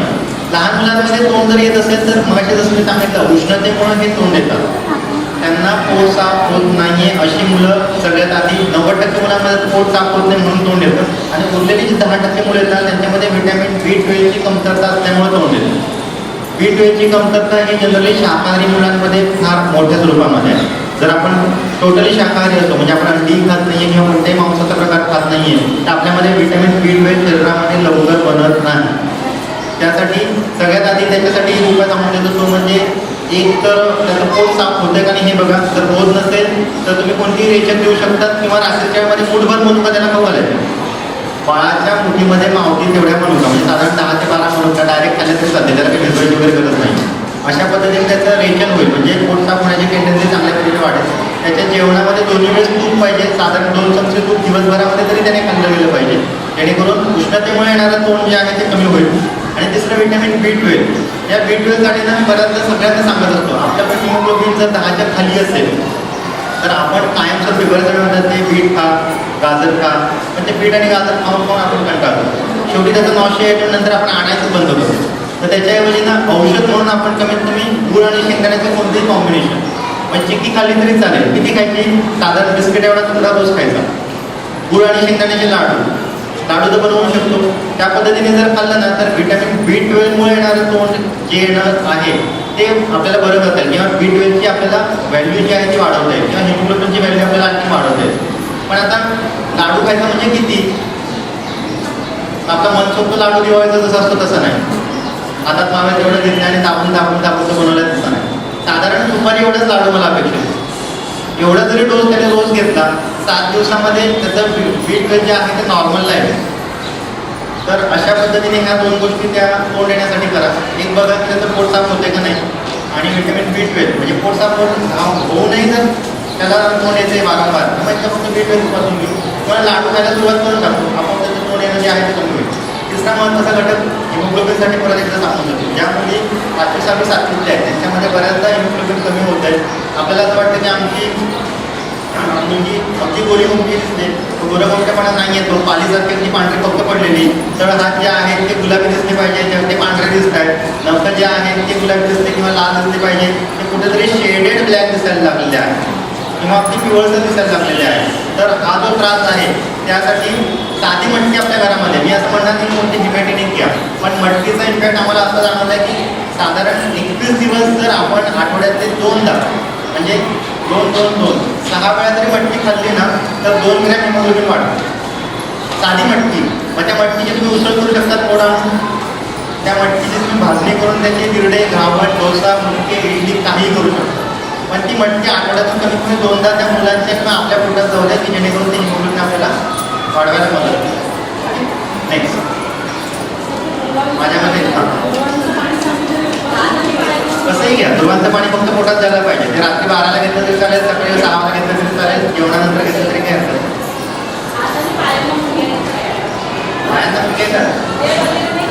हां, जनरली मुलांच्या हातापायांना कधीच मुंग्या येत नाही, हा ज्येष्ठांचा प्रश्न आहे. ठीक आहे, तर सगळ्यात आधी हे बघा हातापायांना मुंग्या येणं. मग मी सांगितलं की आपण बसल्यानंतर आजूबाजूला बघा लगेच मांडी बदलणं, पुढं सरकायला लावणं, पाठ भरून येणं, हे अभ्यंगाचं द्योतक आहे की आपल्या शरीरामध्ये कोरड वाढलेली आहे, त्यामुळे मसल टेंडन्स रिजिडिटी त्या ठिकाणी आली, कडक पण आलेला आहे. साधं खोबरेल तेल 12 महिने. ज्यांना हातापायांना मुंग्या येतात त्यांनी सर्व समजून घ्यावं की हे नर्वाईन कंडक्टिव्हिटीचं ब्लॉकेजेस आहे. आपण आता समजून घ्यायला पाहिजे की कुठंतरी आपल्याला तेल लावणं गरजेचं आहे स्वतःला. आपण आतापर्यंत दुसऱ्यांनाच लावत आलो आहे, तर त्यामुळं स्वतःला तेल लावण्याची सवय थोडी वाढवून घ्यायची. मग जसं सांगितलं 23 सेकंद साधं खोबरेल तेल 12 महिने. अभ्यासाचा प्रकार जर सुरू केला ना तर मला नाही वाटत परत कोणाला आता गुडघ्याच्या संदर्भामध्ये किंवा मुंग्या येण्याच्या संदर्भामध्ये त्रास होईल.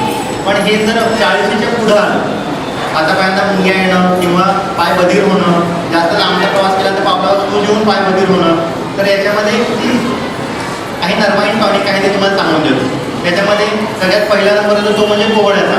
कोवळा म्हणजे पांढरा भोपळा, तो वास्तुशांतीमध्ये घरात दटला होता तिकडे तिकडे तो.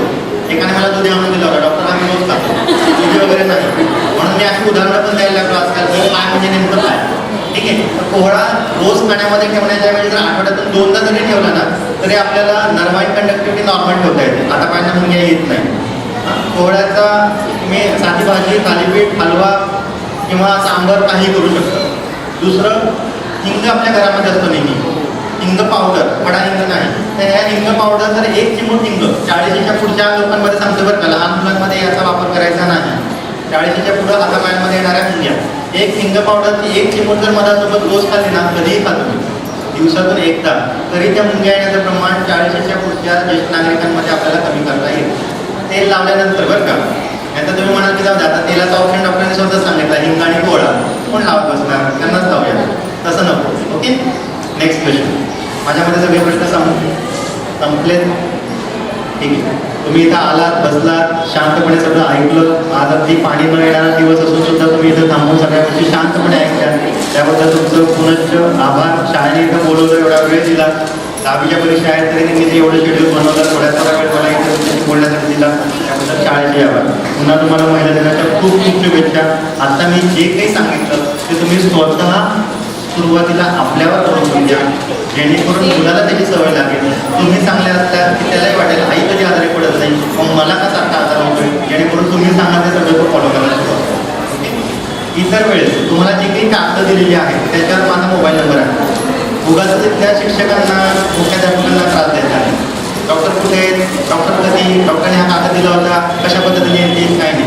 तो नंबर डायरेक्ट माझा पर्सनल नंबर आहे. तुम्हाला ज्या काही शंका असतील तुम्ही त्याच्यावर विचारा. त्याचा पत्ता दिलेला आहे, तुम्ही कधीही येऊन तिथे भेटलात तरी चालेल. फक्त येण्याआधी फोन करा, वेळ घ्या आणि या. Okay, thank you. शाळेच्या गजरामध्ये स्वागत करूया माहिती.